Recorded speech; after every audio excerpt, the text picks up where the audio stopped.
നമസ്കാരം. പകൽ വാർത്ത ആരംഭിക്കുകയാണ്. തലക്കെട്ടുകൾ.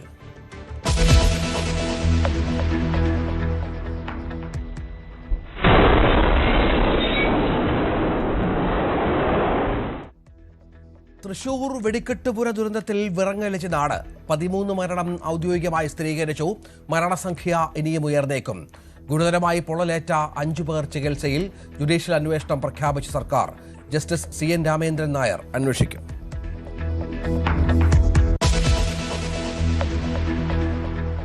മരിച്ചവരുടെ കുടുംബത്തിന് 14 ലക്ഷം നഷ്ടപരിഹാരം. പരിക്കേറ്റവർക്ക് 2 ലക്ഷം ചികിത്സാ ചെലവ് സർക്കാർ ഏറ്റെടുക്കും. സമീപത്തുള്ള വീടുകൾക്കുണ്ടായ നാശനഷ്ടത്തിനും നഷ്ടപരിഹാരം സവിശേഷ ദുരന്തമായി പ്രഖ്യാപിച്ചു.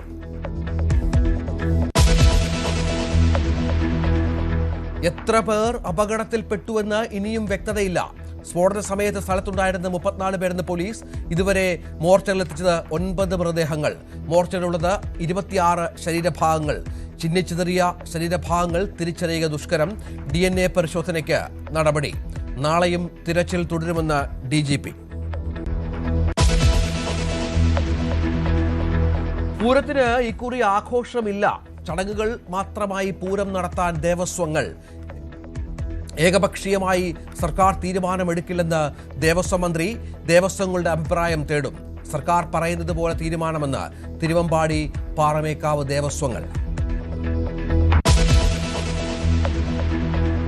പൂരസംഘാടനം വീണ്ടും വിവാദത്തിൽ. അപകടം വരുത്തിവെച്ചതെന്ന് പ്രതിപക്ഷം. പടക്കശാലയ്ക്ക് ആവശ്യത്തിന് സുരക്ഷയൊരുക്കിയില്ലെന്ന് VD സതീശൻ. അപകടങ്ങളിൽ നിന്ന് പാഠം പഠിച്ചില്ലെന്ന് V മുരളീധരൻ. കരിയും കരിമരുന്നുമില്ലാതെ പൂരം നടത്തിക്കൂടെ? ദുരന്ത പശ്ചാത്തലത്തിൽ വീണ്ടും ചർച്ചകൾ സജീവം. മനുഷ്യജീവൻ പണയപ്പെടുത്തുന്ന വെടിക്കെട്ടുകൾ ഒഴിവാക്കണമെന്ന് R ശ്രീലേഖ.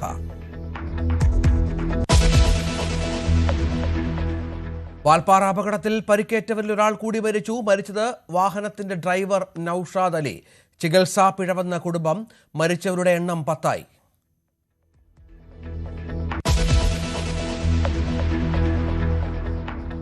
പഹൽഗാം ഭീകരാക്രമണത്തിന് ഇന്ന് 1 വർഷം.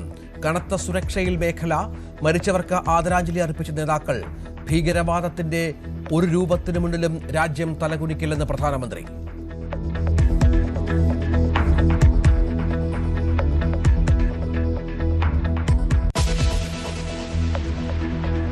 തമിഴ്നാട്ടിൽ നാളെ വിധിയെടുത്ത് 234 മണ്ഡലങ്ങളിൽ ഒറ്റഘട്ടമായി വോട്ടെടുപ്പ്. പശ്ചിമബംഗാളിലെ ആദ്യഘട്ട വോട്ടെടുപ്പും നാളെ.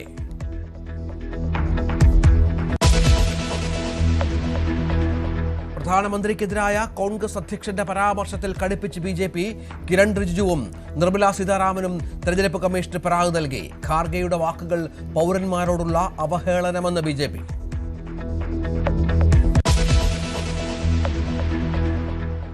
ഗൾഫ് രാജ്യങ്ങൾക്ക് ഭീഷണിയുമായി IRGC. ഇറാനെ ആക്രമിക്കാൻ US സൗകര്യമൊരുക്കിയാൽ പശ്ചിമേഷ്യയിലെ എല്ലാ എണ്ണ നിർമ്മാണശാലകളും തകർക്കും. ഭീഷണി വെടിനിർത്തൽ കാലാവധി നീട്ടതിന് പിന്നാലെ ഹോർമുസ് ഉപരോധം അവസാനിപ്പിക്കാതെ ചർച്ചയ്ക്കില്ലെന്ന് ഇറാൻ.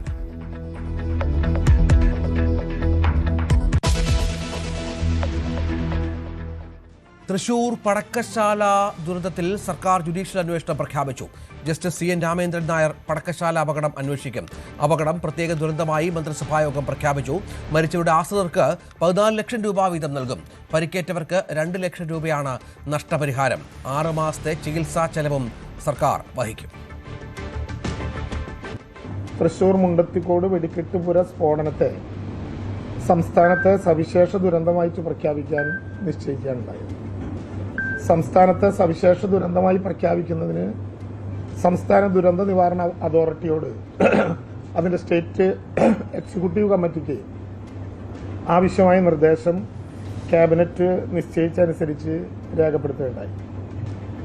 ഇതൊരു സവിശേഷ ദുരന്തമായി പ്രഖ്യാപിച്ചാൽ മാത്രമേ അതുമായി ബന്ധപ്പെട്ട് നമ്മൾ ചിന്തിക്കുന്ന വിധത്തിലുള്ള സഹായങ്ങളും മറ്റു കാര്യങ്ങളും ചെയ്യാൻ കഴിയുന്നുള്ളൂ എന്നുള്ളത് കൊണ്ടാണ് അങ്ങനെ ഒരു സവിശേഷ ദുരന്തമായി അത് പ്രഖ്യാപിക്കുകയുണ്ടായത്. ഇതിന്റെ ഭാഗമായി മരിച്ച ആളുകളുടെ ആശ്രിതർക്ക് സംസ്ഥാന ദുരന്ത പ്രതികരണ നിധിയിൽ നിന്ന് 4 ലക്ഷം രൂപയും മുഖ്യമന്ത്രിയുടെ ദുരിതാശ്വാസ നിധിയിൽ നിന്ന് 10 ലക്ഷം രൂപയും അടക്കം 14 ലക്ഷം രൂപ നൽകാൻ വേണ്ടിയാണ് നിശ്ചയിച്ചിട്ടുള്ളത്. അതോടൊപ്പം തന്നെ പരിക്കേറ്റവർക്ക് ദുരന്ത പ്രതികരണ നിധി പ്രകാരം അനുവദനീയമായ തുക ലഭ്യമാകും.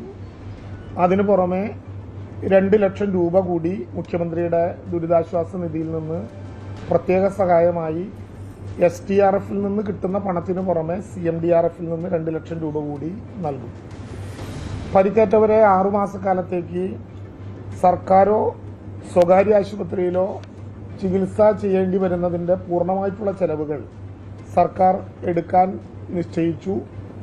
ആ നിശ്ചയിച്ചതിൻ്റെ അടിസ്ഥാനത്തിൽ ആവശ്യമായ സംഖ്യ ജില്ലാ കളക്ടർക്ക് ദുരന്ത പ്രതികരണ നിധിയിൽ നിന്നും അതുപോലെ തന്നെ മുഖ്യമന്ത്രിയുടെ ദുരിതാശ്വാസ നിധിയിൽ നിന്നും അനുവദിക്കാനുള്ള തീരുമാനമെടുത്തു. ഈ പശ്ചാത്തലത്തിൽ പൂരം നടത്തിപ്പുമായി ബന്ധപ്പെട്ട് സർക്കാർ ഏകപക്ഷീയമായ തീരുമാനമെടുക്കാനില്ലെന്ന് മന്ത്രി VN വാസവൻ പറഞ്ഞു. ഇരു ദേവസ്വങ്ങളുമായി ആലോചിച്ച് തീരുമാനമെടുക്കും. നാളെ ഇത് സംബന്ധിച്ച് യോഗം ചേരുമെന്നും മന്ത്രി വ്യക്തമാക്കി. ഇപ്പോൾ പാറമേക്കാവ് ദേവസ്വവും അതുപോലെ തന്നെ തിരുവമ്പാടി ദേവസ്വവുമായി ആശയവിനിമയം നടത്തി നാളെ രാവിലെ 10 മണിക്ക് ബഹുമാനപ്പെട്ട കേരള ഹൈക്കോടതി തന്നെ നേരത്തെ നിങ്ങൾക്ക് അനുമതി തന്ന ഒരു മീറ്റിംഗ് ഞങ്ങൾ വിളിച്ചിരുന്നു. മുമ്പ് ഇലക്ഷൻ കമ്മീഷൻ മീറ്റിങ്ങിന് അനുമതി നൽകാതിരുന്നുകൊണ്ടാണ് അവലോകന യോഗം മന്ത്രിമാരിടപെട്ട് നടത്താതിരുന്നത്. എന്നാൽ അതിനെ തുടർന്ന് ഞാൻ ഹൈക്കോടതി കൊടുത്ത പെറ്റീഷൻ്റെ അടിസ്ഥാനത്തിൽ ബഹുമാനപ്പെട്ട കേരള ഹൈക്കോടതി ഇന്നലെ നമുക്ക് അനുമതി തന്നു നാളെ മീറ്റിംഗ് വിളിക്കുന്നതിന് വേണ്ടി. ആ മീറ്റിംഗ് നാളെ രാവിലെ 10:30 മണിക്ക് ഇവിടെ കളക്ട്രേറ്റിൽ നടക്കും. അപ്പോൾ ബന്ധപ്പെട്ട ഉദ്യോഗസ്ഥ പ്രമുഖരും ബന്ധപ്പെട്ട ദേവസ്വം ഭാരവാഹികളും ഇവരെല്ലാം ചേർന്ന് കൂടുന്ന ആ മീറ്റിംഗിൽ വെച്ച് പൂരവുമായി ബന്ധപ്പെട്ട തുടർ നടപടികൾ എങ്ങനെയായിരിക്കണം എന്നത് സംബന്ധിച്ച് അവസാന തീരുമാനമെടുക്കും. അതിനുശേഷം അക്കാര്യങ്ങൾ വിശദീകരിക്കാം. ഇപ്പോൾ ഏതായിരുന്നാലും ആ ഒരു ഉണ്ടായ പശ്ചാത്തലത്തിൽ നമുക്ക് അഡ്വാൻസായി കയറി അത് വേണ്ടെന്ന് ഏകപക്ഷീയമായി ഗവൺമെൻറ് പ്രഖ്യാപിക്കുകയോ അല്ലെങ്കിൽ മറ്റൊരിങ്ങനെ പ്രഖ്യാപിക്കുകയോ അല്ല അതിൻ്റെ ശരി. എല്ലാവരുമായി കൂടിയാലോചിച്ചതിന് ശേഷം നാളെ അത് പ്രഖ്യാപിക്കുന്നതാണ് ശരി എന്നുള്ളതുകൊണ്ട് നിങ്ങളുടെ ആ ചോദ്യത്തിന് മറുപടി ഇതാണ് പ്രധാനമായും സൂചിപ്പിക്കാനുള്ളത്. സംസ്ഥാന പോലീസ് മേധാവി അടക്കമുള്ളവർ ദുരന്ത സ്ഥലത്ത് സന്ദർശനം നടത്തി. അപകട സമയത്ത് 34 പേർ സ്ഥലത്തുണ്ടായിരുന്നു എന്നാണ് പോലീസിന്റെ നിഗമനം. നാളെയും തെരച്ചിൽ തുടരും. 18-അംഗ ടീം സംഭവത്തെക്കുറിച്ച് അന്വേഷണം നടത്തുമെന്നും DGP റവാഡ ചന്ദ്രശേഖർ വ്യക്തമാക്കി. ഞാനും പിന്നെ ബാക്കിയുള്ള പോലീസ് ഓഫീസേഴ്സും നമ്മുടെ ശ്രീ ബിജു JD സെക്രട്ടറിയും എല്ലാവരും ഇവിടുത്തെ സ്ഥലം സന്ദർശിച്ചിട്ടുണ്ട്. ഇവിടുത്തെ പ്രാഥമികമായിട്ട് കാര്യങ്ങൾ മനസ്സിലാക്കാൻ വേണ്ടി ശ്രമിച്ചു. നമ്മൾ ഇവിടുത്തെ സംഭവം എങ്ങനെയാണോ അതിൻ്റെ കാര്യങ്ങൾ മനസ്സിലായിട്ടുണ്ട്. ഞങ്ങളിപ്പോൾ going to the hospital no. ഞങ്ങളുടെ ഇപ്പോഴത്തെ വരെ ഒരു പ്രാഥമികമായിട്ടുള്ള അന്വേഷണ ഭാഗമായിട്ട് 34 പേര് അക്കൗണ്ട് ചെയ്യാൻ പറ്റിയിട്ടുണ്ട്. അതിൽ 9 persons ഡെഡാണ്.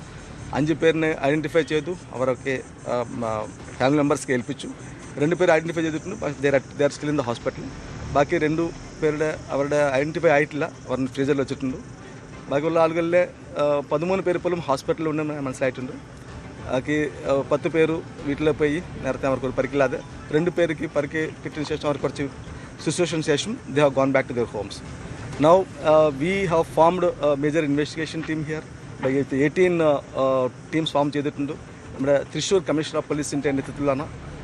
To take care of this site here we have one particular special team and another team has been formed under the for the investigation purpose. നമ്മുടെ ACP ക്രൈം ബ്രാഞ്ച് തൃശ്ശൂർ സിറ്റിയുടെ നേതൃത്വത്തിലുള്ള ഒരു ടീം ഫോം ചെയ്തിട്ടുണ്ട്. അവരുടെ നേതൃത്വത്തിലാണ് പുറമായിട്ട് investigation നടക്കുന്നത്. Will be going into the details of the how the incident happen and what type of steps have to be taken there എന്നുള്ള കാര്യങ്ങൾ നമ്മൾ സമഗ്രമായിട്ട് അന്വേഷിക്കുന്നതാണ്. സയ്യിദ് വിവരങ്ങൾ പങ്കുവെക്കും. സയ്യിദ്, ഈ ഇപ്പോഴത്തെ ഒരു പ്രശ്നമെന്ന് പറയുന്നത് സംഭവ സ്ഥലത്ത് 32 പേർ ഉണ്ടായിരുന്നു, 34 പേരോളം ഉണ്ടായിരുന്നുവെന്ന് പോലീസ് പറയുന്നു.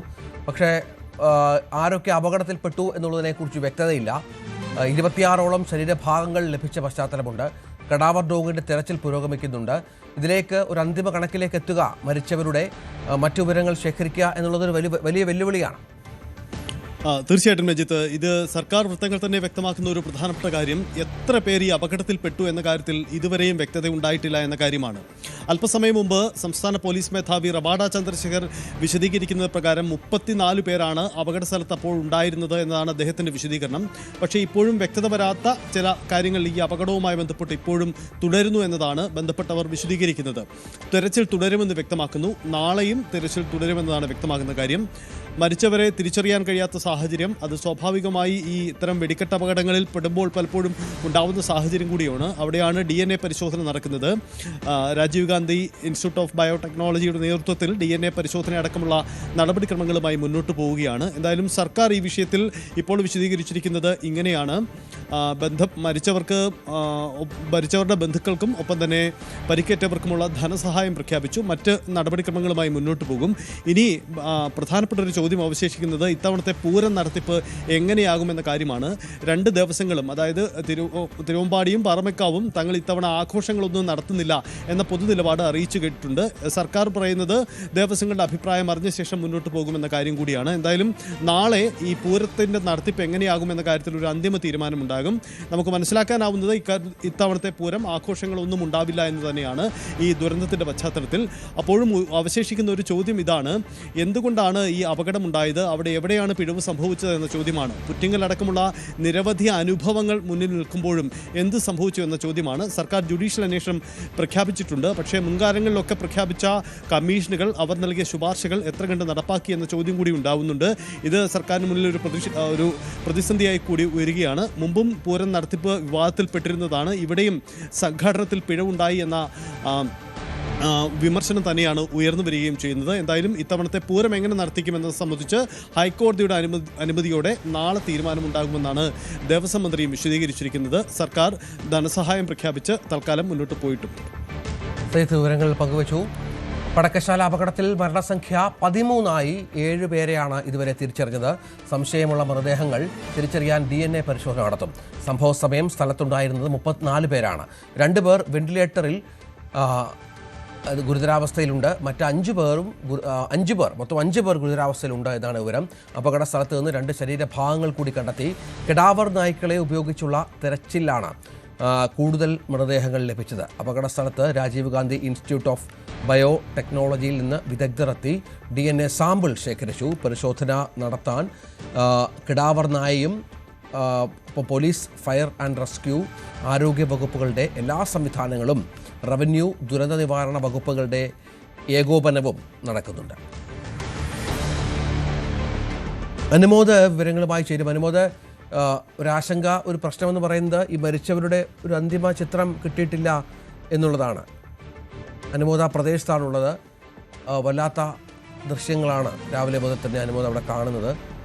ഇപ്പോൾ എന്താണ് ഏറ്റവും പുതിയ വിവരം? തെരച്ചിൽ നാളെയും തുടരുമെന്ന് പറയുന്നു.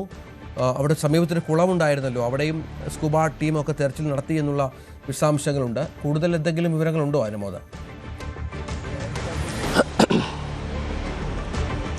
രഞ്ജിത്ത്, രാവിലെ 7 മണിയോടെ തന്നെ ഈ ഒരു മുണ്ടത്തിക്കോട് ഈ വെടിക്കെട്ട് ദുരന്തം നടന്ന ഇടത്ത് പരിശോധനകൾ ആരംഭിച്ചിരുന്നു. 3 കെടാവർ നായകളെ കൊണ്ടുവന്നുള്ള പരിശോധനയാണ്. പക്ഷേ ഇപ്പോൾ 12 മണിക്ക് മുമ്പ് തന്നെ കെടാവർ നായകളെ ഉപയോഗിച്ചുള്ള പരിശോധന നിർത്തി. കാരണം കൊടും ചൂടത്ത് നായകൾക്ക് ഈ ഒരു സാഹചര്യത്തിൽ ഗന്ധം തിരിച്ചറിയാൻ കഴിയില്ല. മാത്രമല്ല 3 മണിക്കൂറിലധികം അവരെ തെരച്ചിലിന് ഉപയോഗിച്ചതുകൊണ്ട് തെരച്ചിൽ നിർത്തി വെച്ചിരിക്കുകയാണ്. പക്ഷേ അവർ തിരിച്ചു പോയിട്ടില്ല. അവരിവിടെ തന്നെയുണ്ട്. എപ്പോഴാണ് തിരിച്ചു പോവുക, ഒരുപക്ഷെ വൈകുന്നേരം വീണ്ടും തിരയുമോ എന്ന് അറിയുകയില്ല. അവർ പറയുന്ന പ്രധാനപ്പെട്ട ഒരു കാര്യം കൂടിയുണ്ട്. ഇന്നിപ്പോൾ നായകൾക്ക് തിരിച്ചറിയാൻ കഴിഞ്ഞത് വെടിമരുന്നിൻ്റെ ഗന്ധം മാത്രമാണ്. ഒരുപക്ഷെ ഒരു ദിവസം കൂടി കഴിഞ്ഞാൽ ഈ ശരീരത്തിൻ്റെ ഭാഗങ്ങൾ എവിടെയെങ്കിലും ഉണ്ടെങ്കിൽ അതിൻ്റെ ഗന്ധം കുറേ കൂടി ലഭിക്കുന്ന ഒരു സാഹചര്യം ഉണ്ടാകുമെന്ന തരത്തിലൊരു സൂചനയും അങ്ങനത്തെ ഒരു വിവരവും നമുക്ക് പങ്കുവെക്കാനുണ്ട്. അതാണ് പ്രധാനമായിട്ടും ഈ കിടാവർ നായകളുടെ തെരച്ചിലിനെ കുറിച്ച് പറയാനുള്ളത്. പിന്നീട് സ്കൂബ ഡൈവിംഗ് ടീം മേഖലയിലെ കുളത്തിൽ പരിശോധന നടത്തി. പക്ഷേ കാര്യമായിട്ടൊന്നും ലഭിച്ചിട്ടില്ല. ഏറ്റവും പ്രധാനപ്പെട്ട ഒരു കാര്യം, ഈ വെടിക്കെട്ട് ദുരന്തം ഈ നടന്ന ഇടത്തിന് 100 മീറ്റർ ചുറ്റളവിൽ നിന്നാണ് ശരീരഭാഗങ്ങൾ പലയിടത്തുനിന്നായിട്ട് കിട്ടിയിട്ടുള്ളത്. പലയിടങ്ങളിൽ നിന്നായി പല ഭാഗങ്ങളാണ് കിട്ടിയിട്ടുള്ളത്. ചിലയിടത്ത് കൈയിൻ്റെ ഭാഗം, കാലിൻ്റെ ഭാഗം, അതേപോലെ ശരീരത്തിലെ തൊലിയുടെ അവശിഷ്ടങ്ങൾ, അങ്ങനെ തിരിച്ചറിയാൻ കഴിയാത്ത രീതിയിലുള്ള അവശിഷ്ടങ്ങളാണ്, ശരീരഭാഗങ്ങളാണ് പലയിടത്തുനിന്നായിട്ട് ലഭിച്ചിട്ടുള്ളത്. ഇതിൽ നിന്നും DNA ലഭിക്കുമോ ഇല്ലയോ എന്ന ചോദ്യത്തിന് സാങ്കേതികമായിട്ട് ഒരു ഉത്തരം തന്നെയാണ് വേണ്ടത്. അത് പൂർണ്ണമായിട്ടും ഇവിടെ എത്തിയ ഉദ്യോഗസ്ഥരും പങ്കുവയ്ക്കുന്നില്ല. പക്ഷേ ഈ പരിശോധന തുടരാൻ തന്നെയാണ് തീരുമാനം. കാരണം ഏതെങ്കിലും ഒരു പ്രധാനപ്പെട്ട തെളിവ്, ആരെങ്കിലും തിരിച്ചറിയാനുള്ള തെളിവ് അവശേഷിക്കുന്നുണ്ടെങ്കിൽ അത് കണ്ടെത്തിയ ശേഷമേ തെരച്ചിൽ അവസാനിപ്പിക്കുന്ന നിലപാടിൽ തന്നെയാണ് ഉദ്യോഗസ്ഥരുള്ളത്. ഇപ്പോൾ ഉച്ചയായതുകൊണ്ട് തെരച്ചിലിനൊരല്പം ഇടവേള വന്നിട്ടുണ്ട്. നേരത്തെ പോലീസിൻ്റെയും ഫയർഫോഴ്സിൻ്റെയും ഒക്കെ റെസ്ക്യൂ ഉദ്യോഗസ്ഥരൊക്കെ ഉണ്ടായിരുന്നെങ്കിൽ ഇപ്പോൾ ഡിവൈഎഫ്ഐ അടക്കമുള്ള സന്നദ്ധ പ്രവർത്തകരാണ് ഈ ഭാഗത്ത് തെരച്ചിലിന് സജീവമായിട്ടുള്ളത്.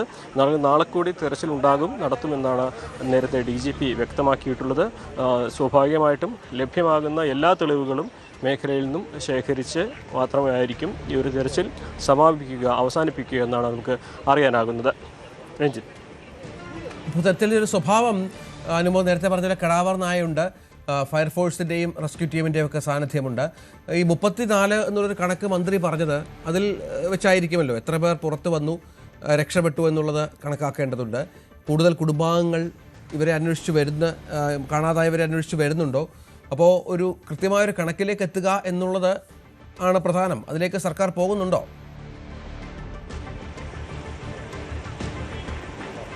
ഇത് വളരെ ക്ലേശകരമായൊരു കാര്യമാണ് രഞ്ജിത്ത്.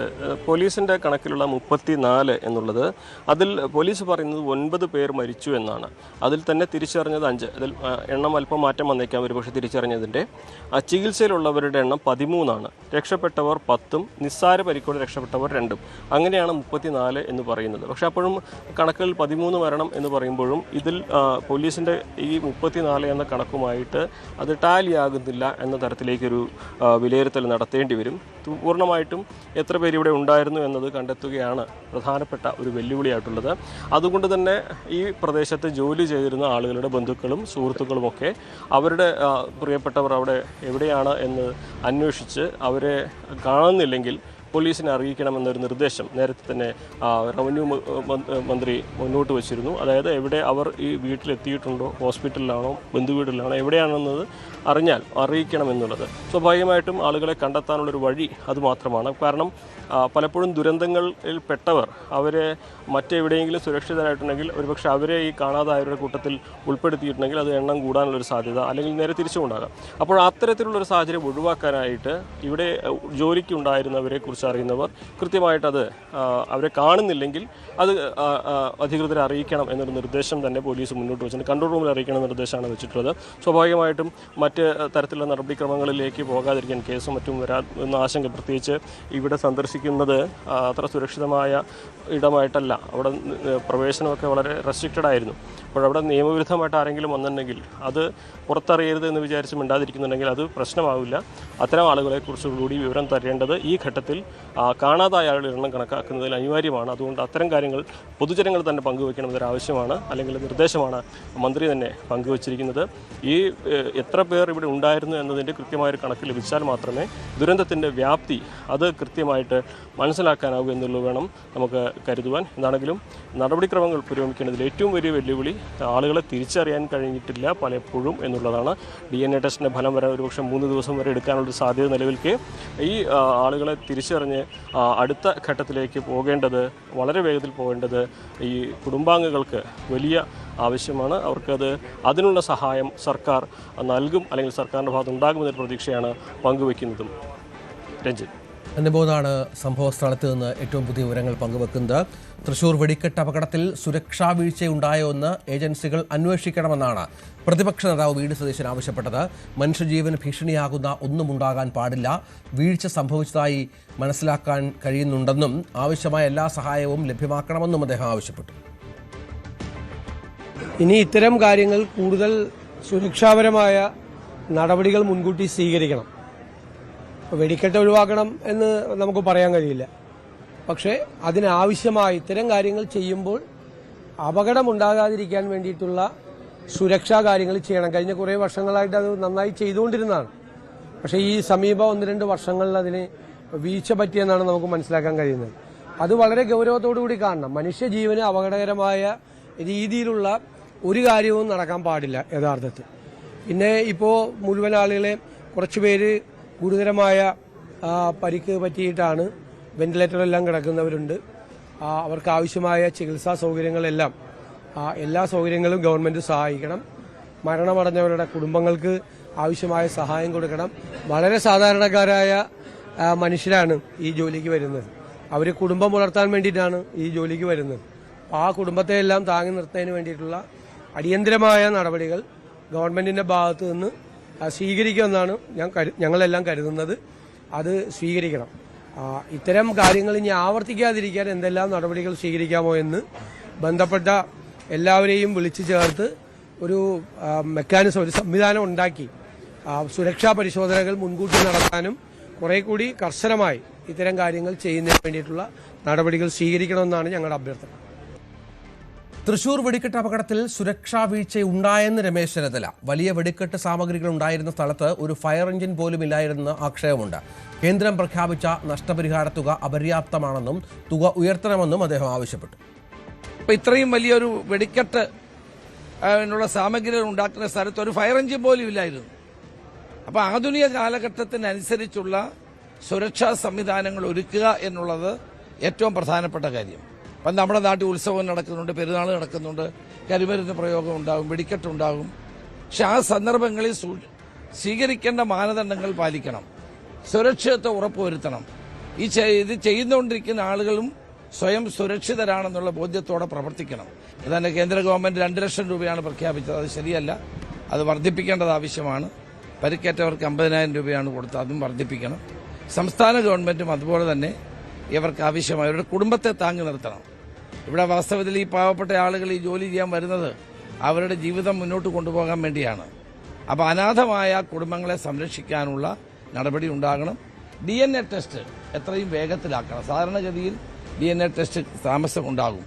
അതിന് കൂടുതൽ സംവിധാനങ്ങൾ ഏർപ്പെടുത്തി വേഗതയിൽ ബോഡികൾ ഐഡന്റിഫൈ ചെയ്യാനുള്ള നടപടി കൂടി ഉണ്ടാകണം. ഈ ദുരന്തത്തിൽ മരിച്ചവരുടെ കുടുംബങ്ങളെ അനുശോചനം അറിയിക്കുന്നു. ഇത്തരമൊരു സംഭവം നാട്ടിൽ ഉണ്ടാകാതിരിക്കട്ടെ എന്ന് പ്രാർത്ഥിക്കുന്നു. പുറ്റിങ്ങൽ അപകടശേഷം നൽകിയ നിർദ്ദേശങ്ങൾ സർക്കാർ പരിഗണിച്ചിരുന്നെങ്കിൽ തൃശൂർ ഉണ്ടാകുമായിരുന്നില്ലെന്ന് Puttingal commission justice PS Gopinath. തന്റെ ശുപാർശകൾ നടപ്പാക്കിയില്ല. വെടിക്കെട്ട് ആചാരങ്ങളുടെ ഭാഗമല്ല, ആഘോഷമാണ്. ഉദ്യോഗസ്ഥരും സംവിധാനങ്ങളും വേണ്ട രീതിയിൽ പ്രവർത്തിക്കുന്നില്ലെന്നും ജസ്റ്റിസ് PS ഗോപിനാഥ് പറഞ്ഞു. അന്ന് എൻ്റെ റിപ്പോർട്ട് ഗവൺമെൻറ് അക്സെപ്റ്റ് ചെയ്ത് ആക്ഷൻ ടേക്കൻ റിപ്പോർട്ടോടുകൂടി നിയമസഭയിൽ വെച്ചതാണ്. പക്ഷെ അത് ഫോളോ അപ്പ് ചെയ്യാൻ നടപടിയൊന്നും എടുത്തില്ല. ഒന്നല്ലെങ്കിൽ ഒരു നടപ്പാക്കുന്നതിന് വെടിക്കെട്ട് പോലെയുള്ള നടപടികളൊക്കെ ചെയ്യുമ്പോൾ അതിനൊരു പ്രോട്ടോക്കോൾ തയ്യാറാക്കിയോ അല്ലെങ്കിൽ ഒരു SOP സ്റ്റാൻഡേർഡ് ഓപ്പറേറ്റിംഗ് പ്രൊസീജിയർ തയ്യാറാക്കി ഉണ്ടായിട്ടില്ല എന്ന് ഇന്നിപ്പോൾ മന്ത്രിസഭാ തീരുമാനത്തിൽ അതുണ്ടെന്ന് തോന്നുന്നു. അത് അന്ന് അതനുസരിച്ചാണ് ചെയ്തിരുന്നെങ്കിൽ ഈ അപകടം ഉണ്ടാവില്ല. ഞാൻ പേപ്പറിൽ പെട്ടെന്ന് കണ്ടത് വാഹനം ചെല്ലാൻ കൂടി വഴിയില്ലാത്തൊരു സ്ഥലത്തായിരുന്നു അപകടം ഉണ്ടായെന്നാണ് പറയുന്നത്. അപകടത്തിൽ മരിച്ചവരിൽ ഇതുവരെ 9 പേരുടെ മൃതദേഹം മോർച്ചറിയിൽ എത്തിച്ചു. ഇതിൽ 7 പേരെ തിരിച്ചറിഞ്ഞു. പഴയന്നൂർ സ്വദേശി സുദർശൻ, കച്ചൂർ സ്വദേശി വാസുദേവൻ, തൃശൂർ സ്വദേശി സുവിൻ, എടപ്പാൾ സ്വദേശി മണികണ്ഠൻ, മലപ്പുറം കുളത്തൂർ സ്വദേശി സുബ്രഹ്മണ്യൻ, ചിറക്കൽ സ്വദേശി ബിജീഷ്, കോട്ടപ്പുറം സ്വദേശി മണികണ്ഠൻ എന്നിവരെയാണ് തിരിച്ചറിഞ്ഞത്. പോസ്റ്റ്മോർട്ടം കഴിഞ്ഞ 6 മൃതദേഹങ്ങൾ ബന്ധുക്കൾക്ക് ഇതിനകം വിട്ടുകൊടുത്തിട്ടുണ്ട്. മൃതദേഹങ്ങൾക്ക് പുറമെ മോർച്ചറിയിൽ 26 ശരീരഭാഗങ്ങൾ ഉണ്ട്. നവമി ദിനേശ് ആശുപത്രി പരിസരത്തുണ്ട്. നവമി, ഇപ്പോൾ ഈ 26 ശരീരഭാഗങ്ങളുണ്ട്. അത് ആരുടെയൊക്കെയാണ് എന്നുള്ളത് തിരിച്ചറിയണം. മറ്റ് തിരിച്ചറിയാത്ത മൃതദേഹങ്ങളുമായി ബന്ധപ്പെട്ട കാര്യങ്ങൾ വ്യക്തമാകണം. രാവിലെ നവമി നമ്മൾ റിപ്പോർട്ട് ചെയ്യുമ്പോൾ ബന്ധുക്കളൊക്കെ അങ്ങോട്ടേക്ക് എത്തുന്നുണ്ടായിരുന്നു. ചില മൃതദേഹങ്ങളൊക്കെ തിരിച്ചറിഞ്ഞിരുന്നു. ഇപ്പോൾ ഏറ്റവും പുതിയ അവസ്ഥ എന്താണ്? ആശുപത്രിയിൽ ഈ DNA പരിശോധനയ്ക്കടക്കമുള്ള നടപടിക്രമങ്ങൾ ആരംഭിച്ചോ?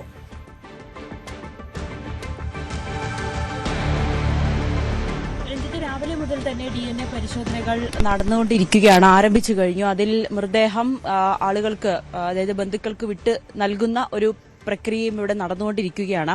ഏറ്റവും ഒടുവിലായി ലഭിക്കുന്ന വിവരം അനുസരിച്ച് 9 മൃതദേഹങ്ങളാണ് മോർച്ചറിയിലുള്ളത്. അതിൽ 7 പേരുടെ മൃതദേഹം പോസ്റ്റ്മോർട്ടം കഴിഞ്ഞ് ബന്ധുക്കൾക്ക് വിട്ടു നൽകി. അത് സുദർശൻ, പഴയന്നൂർ സ്വദേശി 54 വയസ്സുകാരൻ സുദർശൻ, 54 വയസ്സുകാരൻ വാസുദേവൻ പാലക്കാട് സ്വദേശിയാണ്, 40 വയസ്സുള്ള സുവിൻ തൃശൂർ സ്വദേശി തന്നെയാണ്. അതോടൊപ്പം തന്നെ ഇടപ്പാർ സ്വദേശി മണികണ്ഠൻ 60 വയസ്സ്, കോട്ടപ്പുറം സ്വദേശി മണികണ്ഠൻ 33 വയസ്സ്. ഇയാൾ ദേശക്കാരനാണ്. ഇദ്ദേഹത്തിന്റെ സംസ്കാരം അല്പസമയം മുമ്പ് നടക്കുകയും ചെയ്തു. അതോടൊപ്പം തന്നെ വിജയൻ എടപ്പാൾ സ്വദേശിയാണ്, 60 വയസ്സ്. ഒപ്പം തന്നെ ബിജീഷ് ചിറക്കൽ സ്വദേശി ബിജീഷിന്റെ മൃതദേഹവും ഇവിടെ എത്തിച്ചിട്ടുണ്ട്. പക്ഷെ അതിൽ ചില ആശങ്കകൾ നിലനിൽക്കുന്നുണ്ട്. അതായത് രണ്ട് കുടുംബക്കാർ വന്നിട്ട് അത് തങ്ങളുടെ മൃതദേഹമാണെന്ന് ഒക്കെ പറയുന്നുണ്ട്. അതെന്തായാലും DNA പരിശോധനയൊക്കെ നടത്തേണ്ടി വരും. അങ്ങനെ ആണ് ഇത്തരത്തിലുള്ള മൃതദേഹങ്ങളാണ് ഇപ്പോൾ ഇവിടെ ഉള്ളതും കൈമാറിയിട്ടിരിക്കുന്നതും തിരിച്ചറിഞ്ഞതുമായിട്ടുള്ളത്. അതോടൊപ്പം തന്നെ 32 ശരീരഭാഗങ്ങളാണ് ഈ മോർച്ചറിയിലുള്ളത്. അതിനി ആളുകൾ വരുന്ന മുറയ്ക്ക് ഈ തങ്ങളുടെ ബന്ധുക്കളെ കാണാനില്ല എന്ന് പറഞ്ഞ് വരുന്ന മുറയ്ക്ക് മൃതദേഹം DNA പരിശോധന അടക്കം നടത്തിയതിനു ശേഷം കൈമാറാനാണ് തീരുമാനിച്ചിരിക്കുന്നത്. അങ്ങനെ ഇത്തരത്തിലുള്ള വിവരങ്ങളാണ് ഏറ്റവും ഒടുവിലായി വന്നുകൊണ്ടിരിക്കുന്നത്. നമ്മൾ ഈ ദൃശ്യങ്ങൾ കാണുന്നത് ഇവരുടെ ബന്ധുക്കളാണ്. അവർ കാത്തു നിൽക്കുകയാണ്. ഇതിൽ മൃതദേഹം സ്വീകരിക്കാൻ എത്തിയവരുണ്ട്, തിരിച്ചറിയാൻ എത്തിയവർ ഒക്കെയുണ്ട്. ചേട്ടാ, അപകടത്തിലുള്ളതല്ല, വേറൊരു കേസാ ഇവിടെ എന്തായാലും ആളുകൾ എത്തിക്കൊണ്ടിരിക്കുകയാണ്. മൃതദേഹം ഓരോന്നായിട്ട്, അതായത് DNA പരിശോധന നടന്നുകൊണ്ടിരിക്കുകയാണ്. അതിനു വേണ്ടിയിട്ടുള്ള ബന്ധുക്കളും എത്തിയിട്ടുണ്ട്. അതനുസരിച്ച് പരിശോധന പൂർത്തിയായ ശേഷം പോസ്റ്റ്മോർട്ടത്തിന് ശേഷമായിരിക്കും മൃതദേഹം ബന്ധുക്കൾക്ക് വിട്ടു നൽകുന്ന ഒരു സാഹചര്യമുള്ളത്. ഇതങ്ങനെ മറ്റ് പോസ്റ്റ്മോർട്ടം നടപടിക്രമങ്ങളും ഒക്കെ ഇവിടെ പുരോഗമിക്കുന്നുണ്ട്. അതിന്റെ ഇടയിലാണ് ഈ ഒരു കേസുമായി ബന്ധപ്പെട്ട് അപകടവുമായി ബന്ധപ്പെട്ട പോസ്റ്റ്മോർട്ടവും ഒക്കെ ഇവിടെ നിൽക്കുന്നത്. എന്തായാലും രഞ്ജിത്ത്, ഇങ്ങനെയാണ് ഈ മോർച്ചറിയിൽ നിന്നും ലഭിക്കുന്ന വിവരങ്ങൾ. ഇത് അനുസരിച്ച് തന്നെ ബന്ധുക്കൾ വരുന്നതനുസരിച്ച് തന്നെ ഓരോ മൃതദേഹങ്ങൾ കാണിക്കുകയും അതിൽ ഈ പറയുന്ന പോലെ അവർ ചില ഒരു സംശയങ്ങളൊക്കെ നിലനിൽക്കുന്നുണ്ടെങ്കിൽ അത് പിന്നീട് DNA പരിശോധന നടത്തുന്നു. എല്ലാം വളരെ വേഗത്തിൽ തന്നെയാണ് നടക്കുന്നത്. കാരണം നമുക്കറിയാം, ഈ ഓരോ ശരീരഭാഗങ്ങളായിട്ട് മാത്രമാണ് ചിലതൊക്കെ ഇവിടേക്ക് എത്തുന്നത്. അധിക ദിവസം വെക്കാൻ കഴിയില്ല. ഒരു പോസ്റ്റ്മോർട്ടത്തിലേക്കൊക്കെ പോയി കഴിഞ്ഞാൽ ആളുകളെ തിരിച്ചറിയുക എന്ന് പറയുന്നത് അല്പം ബുദ്ധിമുട്ടുള്ള കാര്യമായിരിക്കും. അതുകൊണ്ട് തന്നെ ഈ മൃതദേഹം ആദ്യം DNA പരിശോധന നടത്തിയതിനു ശേഷമായിരിക്കും ബന്ധുക്കൾക്ക് കൈമാറുക. അതിനു വേണ്ടിയിട്ടുള്ള ആളുകളൊക്കെയാണ് ഇങ്ങോട്ടേക്ക് എത്തിക്കൊണ്ടിരിക്കുന്നത്. നമുക്ക് അവരോടൊക്കെ പ്രതികരണം ചോദിക്കുന്നതിനും ഒരു ബുദ്ധിമുട്ടുണ്ടാകും. വിഷ്ണുവിന്റെ ബന്ധുക്കളാണിപ്പോൾ നമ്മൾ ദൃശ്യങ്ങൾ കാണുന്നത്. അവർ മൃതദേഹം തിരിച്ചറിഞ്ഞതിന് ശേഷം പുറത്തേക്ക് ഇറങ്ങുന്നതാണ്. വളരെ വിഷമിപ്പിക്കുന്ന ഒരു സാഹചര്യം തന്നെയാണ്. പലരുടെയും ഈ ശരീരാവശിഷ്ടങ്ങൾ മാത്രമാണുള്ളത്. അത് കണ്ടെത്തുക, അത് തിരിച്ചറിയുക എന്ന് പറയുന്നത് അല്പം ബുദ്ധിമുട്ടാണ്. രാവിലെ നമ്മൾ മണികണ്ഠന്റെ കുടുംബത്തോട് സംസാരിച്ചപ്പോൾ അവർ മണികണ്ഠനെ തിരിച്ചറിഞ്ഞത് കയ്യിൽ കെട്ടിയിരുന്ന ഏലസും അതുപോലെ ലോട്ടറി മേടിക്കുന്ന ഒരാളാണ്. ആ വസ്ത്രത്തിൽ ലോട്ടറി ഉണ്ടായിരുന്നു, ഒപ്പം ഒരു തോർത്തും ഉണ്ടായിരുന്നു. ഇതായിരുന്നു അന്ന് അവർക്ക് ഈ മണികണ്ഠനെ തിരിച്ചറിയാനായി അവർക്ക് ഉണ്ടായിരുന്ന ഒരു തിരിച്ചറിയൽ എന്ന് പറയുന്നത്, ഒരു ഐഡന്റിറ്റി എന്ന് പറയുന്നത്. പക്ഷെ അതുപോലെ എല്ലാവർക്കും കിട്ടണമെന്നില്ല. കാരണം ശരീരാവശിഷ്ടങ്ങൾ ചിലതൊക്കെ മാത്രമാണ് ഇവിടേക്ക് എത്തിക്കുകയും ഒക്കെ ചെയ്തത്.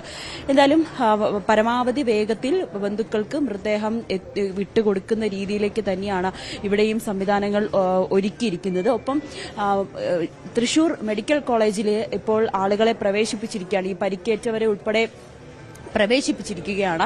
അതിന്റെ വിശദാംശങ്ങൾ കൂടി പറഞ്ഞാൽ, അതിൽ ഈ ലൈസൻസുകാരനായിട്ടുള്ള സതീഷിന്റെ നില അല്പം ഗുരുതരമെന്നാണ് നമുക്ക് അറിയാനായി സാധിക്കുന്നത്. 70% പൊള്ളലേറ്റ അദ്ദേഹം ഇപ്പോഴും ICUവിൽ തന്നെയാണ്. വളരെ ഗുരുതരമായിട്ട് തന്നെയാണ് ഇപ്പോഴും അദ്ദേഹത്തിന്റെ ആരോഗ്യസ്ഥിതി പോകുന്നതെന്നാണ് നമുക്ക് അറിയാൻ സാധിക്കുന്നത്. അതോടൊപ്പം തന്നെ മറ്റ് ആളുകളുടെ കാര്യം കൂടി, അതായത് ഇപ്പോൾ ആശുപത്രിയിലുള്ളതിൽ 5 പേരുടെ നില അതീവ ഗുരുതരമായി തുടരുകയാണ്. 13 പേർക്കാണ് പരിക്കേറ്റിരിക്കുന്നത്. അവരും ഭേദമായി കഴിഞ്ഞാൽ ഉടനെ അവർക്ക് വീട്ടിൽ പോകാനായി സാധിക്കുകയും ചെയ്യും. എങ്കിൽ പോലും ഈ 6 പേരുടെ നിലയാണ് അതീവ ഗുരുതരമായി നിൽക്കുന്നത്. അതിൽ ബാബു, 56 വയസ്സുകാരൻ ബാബു, 30 വയസ്സുകാരൻ രാകേഷ്, ഒപ്പം സതീഷ്, ഈ ലൈസൻസി ആയിട്ടുള്ള സതീഷ് വെന്റിലേറ്ററിലാണ്.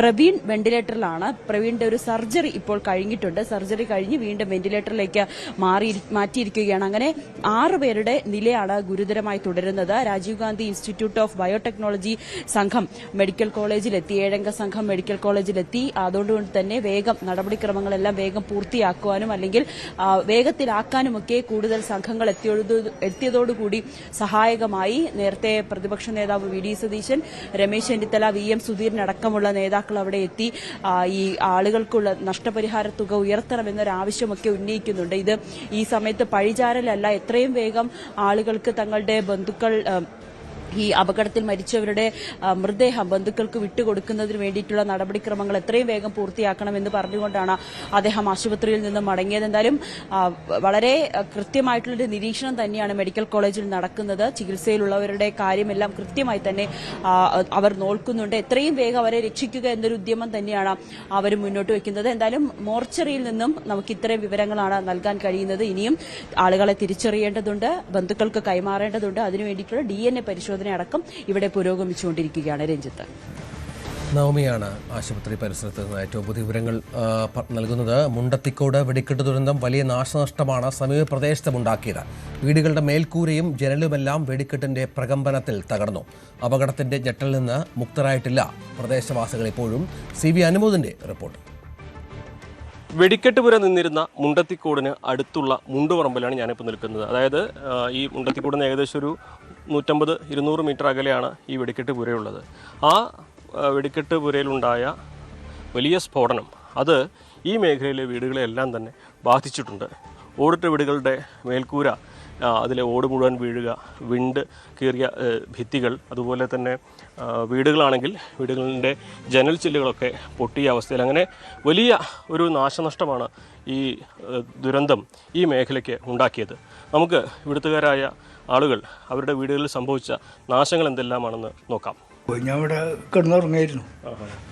അപ്പോൾ ഇത് ശബ്ദം കേട്ടപ്പോൾ ഞാൻ ഓടിക്ക് മനസ്സിലായിട്ട് ഇത് ഈ സാധനം ഇവിടെ ഉള്ളതാണല്ലോ. അപ്പം അങ്ങനെ അവിടെ വല്ലതും പറ്റിയിട്ടുണ്ടാവും എന്നുള്ള ധാരണയിൽ ഞാൻ ഓടി. അപ്പോഴേക്കും ഇതൊക്കെ ഉണ്ട്. ഈ ശബ്ദം എങ്ങനെ ഭൂകമ്പം എന്തോ നല്ല ഒരു മുഴക്കത്തില്. നിങ്ങൾക്ക് അവിടെ പോയിരുന്നോ? അവിടെ നല്ല സ്ഥലത്ത് പോയിരുന്നോ? ഞങ്ങൾ അതുവരെ പോയി, പിന്നെ അത് നോക്കി കാണാൻ പറ്റില്ല. ഒക്കെ അറിയണതോണേ, പകുതി മുക്കാലും അറിയണ വീടുകളും ഞങ്ങൾ അറിയണതാ. ഞങ്ങളിവിടെ കൊല്ലം കുറയല്ലേ ഇവിടെ താമസമായിട്ട്. അപ്പം അത് തന്നെ എല്ലാവരും അറിയണതാ. ഈ സതീശൻ എന്ന് പറഞ്ഞു കഴിഞ്ഞാൽ നല്ല ഇതാ. ഇന്നലെ ഞങ്ങളിവിടെ ഭക്ഷണം കഴിച്ചു കിടന്നു. അപ്പോഴാണ് പെട്ടെന്നൊരു സൗണ്ട് കേട്ടത്. ആ സൗണ്ട് കേട്ടപ്പോൾ ഞങ്ങൾ വിചാരിച്ചു ഇടി വെട്ടുകയാണ്. അങ്ങനെ ഇടി വെട്ടുമ്പോൾ ഞാൻ ഓടൊക്കെ പറന്നു പോയി. അങ്ങനെ ഓടി പുറത്തേക്ക് പൊക്കണം മക്കളെന്ന് പറഞ്ഞു. കുട്ടികളൊക്കെ കിടക്കുന്നുണ്ട് അവിടെ. അങ്ങനെ എല്ലാവരും ഓടി പുറത്തേക്ക് പോന്നു. അപ്പം പിന്നെ ആൾക്കാരൊക്കെ പാടത്തേക്ക് പോയി. അപ്പം ശരിക്കും പാടത്തേക്ക് പോകാൻ പാടില്ല അത്ര. നമുക്ക് മരുമക്കൾക്കൊന്നും അറിയില്ല. ഇവരൊക്കെ ഓടി പാടത്തേക്ക്. അപ്പോഴേക്കും അവിടെ വലിയ തരണം പൊട്ടി. അപ്പം അവരെല്ലാവരും ഓടി ഇങ്ങടെ തന്നെ വീണ്ടും വന്നിട്ടൊക്കെ ഇവിടെ പിന്നെ എല്ലാവരും ഒന്ന് നോക്കി. അത്രക്കധികം എല്ലാവരും പേടിച്ച് പറിച്ച് എല്ലാവരും ഉണ്ട് ഇവിടെ. മക്കളെല്ലാവരും ഉണ്ട്. 3 പെൺകുട്ടികളും വന്നിട്ട് പെരുന്നാളെ പോകാൻ. അല്ലെങ്കിൽ ഞാൻ ഒറ്റയ്ക്ക് ഉണ്ടാവുള്ളൂ. ഞാൻ ഒറ്റയ്ക്ക് താമസിക്കും. ചുമര് വീണ്ടു. ഈ വീടൊക്കെ ആകെ തകർന്നു. ഞാൻ എന്താ ചെയ്യാന്നൊരു പിടുത്തൂല്ല. ബാത്റൂമിൻ്റെ വാതിലുകൾ പൊളിഞ്ഞു. പിന്നെ ജനലുകളെല്ലാം തകർന്നു വീണു. പിന്നെ ചെറിയ ഉണ്ണിണ്ടായിരുന്നു. എൻ്റെ ഞൂല് കൊണ്ടു. ഉണ്ടായിരുന്നു. എന്നിട്ട് ആ കുട്ടീനെ വേഗം പൊതിഞ്ഞിട്ട് ഞങ്ങൾ സൗണ്ട് കേട്ടപ്പോ രണ്ടെണ്ണം ഞങ്ങളുടെ കയ്യിൽ തന്നെയായിരുന്നു കുട്ടി. ആ തുണിയോട് കൂടിയായ കാരണം കുട്ടിയുടെ ചെവിട്ടില് ആ തുണിയായ കാരണം അങ്ങനെ ഇങ്ങനെ പേടിച്ച് ആകതായിട്ട് മുഖമൊക്കെ 3 മാസമായി പ്രസവിച്ച് കിടക്കുകയായിരുന്നു. എന്നിട്ട് വേഗം ഇനിയും വരും എന്ന് വിചാരിച്ചിട്ട് ഞങ്ങൾ ഓടി ഇവിടുന്ന് ആ പറമ്പിലേക്ക്.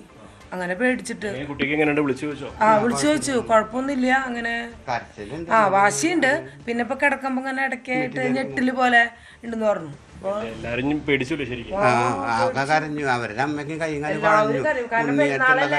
ജനങ്ങളുണ്ടായിരുന്നു, ആൾക്കാരുണ്ടായിരുന്നു.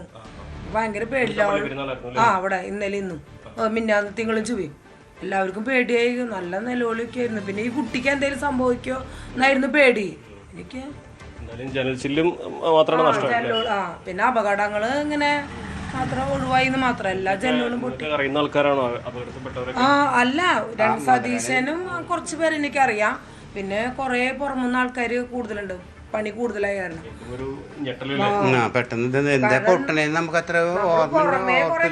പക്ഷെ ഇത്ര അടുത്ത് നമുക്കറിയില്ലായിരുന്നു. ഇങ്ങനെ എല്ലാവരും ഞെട്ടി. മേൽക്കൂര നഷ്ടമായവർക്കൊക്കെ വലിയ പേടിയുണ്ട്. ഒരു മഴ പെയ്താൽ ഇനി എന്താകും? ബാക്കി വീഴാൻ നിൽക്കുന്ന ഓടുകൾ വീണ് അപകടം ഉണ്ടാകുമോ? അങ്ങനെ പലവിധ ആശങ്കകളാണ് ഇവർക്കൊക്കെ.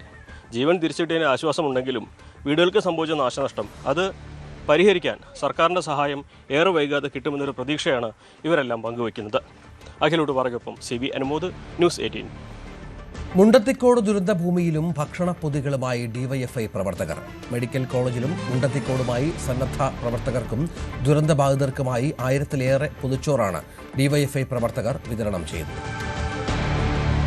മുണ്ടത്തിക്കോട് ദുരന്തഭൂമിയിലാണ് ഞാനിപ്പോഴുള്ളത്. ഇവിടെ ഉച്ചയ്ക്ക് രക്ഷാപ്രവർത്തനം നടത്തുന്നവർക്കും മറ്റും പൊതിച്ചോറുമായിട്ട് ഡിവൈഎഫ്ഐ സഖാക്കൾ എത്തിയിട്ടുണ്ട്. നമുക്ക് അവരോട് തന്നെ ചോദിക്കാം. മെഡിക്കൽ കോളേജിലെ ഭക്ഷണം കൊടുക്കുന്നുണ്ടെന്നറിയാം, അതിൻ്റെ കൂടെ ദുരന്തഭൂമിയിലേക്കും കൂടി ആണോ? നമ്മുടെ നാട് വല്ലാത്തൊരു വേദനയിലാണ്. ആ വേദനയിൽ അവരുടെ ഒരു ബുദ്ധിമുട്ടിലും ഇവിടെ സുരക്ഷാ പ്രവർത്തനം നടത്തുന്ന ആളുകളെ ഒന്ന് സഹായിക്കുക എന്നൊരു ബോധ്യത്തിൻ്റെ അടിസ്ഥാനത്തിൽ ഉത്തരവാദിത്തപ്പെട്ട യുവജന സംഘടന എന്ന രീതിയിലാണ് ഡിവൈഎഫ്ഐ ഈ ഉദ്യമം ഏറ്റെടുത്തത്. ഇവിടെ ഏതാണ്ട് ഒരു 500 പേർക്ക് നമ്മളിവിടെ ഭക്ഷണം കൊടുക്കുന്നുണ്ട്. ഇന്നലെ രാത്രി മുതൽ നേഴ്സിംഗ് ജോലികളൊക്കെ ഏർപ്പെട്ടുകൊണ്ടിരിക്കുന്ന ദുരിതത്തിൽ ഏർപ്പെട്ടുകൊണ്ടിരിക്കുന്ന പ്രവർത്തനത്തിൽ ഏർപ്പെട്ടിരുന്ന അവർക്ക് ഭക്ഷണം നമ്മൾ എത്തിച്ചു, കാലത്തെത്തിച്ചു. ഉച്ചയ്ക്ക് ഈ പ്രദേശത്തും മോർച്ചറിയിലും ബന്ധപ്പെട്ട് നിൽക്കുന്ന എല്ലാ ആളുകൾക്കും ഭക്ഷണം എത്തിക്കുക. ഈ ഒരു പ്രയാസ സമയത്ത് നമ്മളെ കൊണ്ടാകാവുന്ന ഒരു പ്രവർത്തനം ചെയ്യുക എന്നൊരു ഉദ്ദേശമാണ് ഞങ്ങൾ. ഏകദേശം എത്ര പേർക്കുള്ള ഭക്ഷണം എല്ലായിടത്തുമായിട്ട് എത്തിച്ചിട്ടുണ്ടാവും? ഒരു 1000 പേർക്കുള്ള ഭക്ഷണം നമ്മൾ എത്തിച്ചിട്ടുണ്ട്. ഇവിടെ തന്നെയാണോ? ഇവിടുത്തെ വീടുകളിൽ തന്നെ അല്ല, ഇന്ന് നമ്മുടെ മെഡിക്കൽ കോളേജിൽ പൊതിച്ചോറ് വിതരണം ചെയ്യുന്നുണ്ട്. അത് ഗുരുവായൂർ മേഖല കമ്മിറ്റി, ആ ഗുരുവായൂർ മേഖല കമ്മിറ്റി ഇന്ന് മെഡിക്കൽ കോളേജിൽ എത്തിച്ച് കുറച്ചും കൂടി അഡീഷണലായി നമ്മൾ കൊണ്ടുവരാൻ വേണ്ടി പറഞ്ഞു. ഇന്നലെ മെഡിക്കൽ കോളേജിൽ പുഴയ്ക്കൽ ബ്ലോക്ക് കമ്മിറ്റി ഉണ്ട്. പുഴയ്ക്കൽ ബ്ലോക്ക് കമ്മിറ്റി ഇന്നലെ വൈകുന്നിട്ടും രാവിലെയും കൊടുത്തു. ഇവിടുത്തെ യൂത്ത് ബ്രിഗേഡ് നമ്മൾ കണ്ടിട്ടുണ്ട്, ഡിവൈഎഫ്ഐയുടെ യൂണിഫോം ഇട്ട് ഈ രക്ഷാപ്രവർത്തനത്തിനകത്ത് എല്ലാ കാര്യങ്ങൾക്കും ഇടപെട്ടുകൊണ്ടിരിക്കുന്ന ചെറുപ്പക്കാരാണ്. ഇവിടുത്തെ വടക്കാഞ്ചേരി ബ്ലോക്ക് കമ്മിറ്റിയിലെ സഖാക്കളാണ്. അവർ ഇന്നലെ ഈ അപകടം ഉണ്ടായപ്പോൾ തൊട്ട് ഈ കേന്ദ്രത്തിലുണ്ട്. ഇവിടുന്ന് കിട്ടുന്ന നിർദ്ദേശത്തിനനുസരിച്ച് എല്ലാ പ്രവർത്തനങ്ങളും ഞങ്ങൾ മുൻപന്തിയിൽ തന്നെയുണ്ട്. എന്നാണെങ്കിലും ഡിവൈഎഫ്ഐയുടെ രക്ഷാപ്രവർത്തനവും അവരുടെ കാര്യങ്ങളൊക്കെ മുൻപേ പലവട്ടം തെളിയിക്കപ്പെട്ടതാണ്, അവർ തെളിയിച്ചതാണ്. അത് ഒരിക്കൽ കൂടി ഈ ഇവിടുത്തെ ദുരന്തഭൂമിയിലും അവർ ഭക്ഷണവുമായിട്ടും സഹായവുമായിട്ടും എത്തുന്ന ഒരു കാഴ്ചയാണ് ഇവിടെ കാണുന്നത്. അഖിലോട്ട് പറയൊപ്പം CB അനുമോദ്, ന്യൂസ് 18. കഴിഞ്ഞ 1.5 പതിറ്റാണ്ടിടെ കേരളത്തെ ഞെട്ടിച്ച നിരവധി വെടിക്കെട്ട് അപകടങ്ങൾ ഉണ്ടായിട്ടുണ്ട്.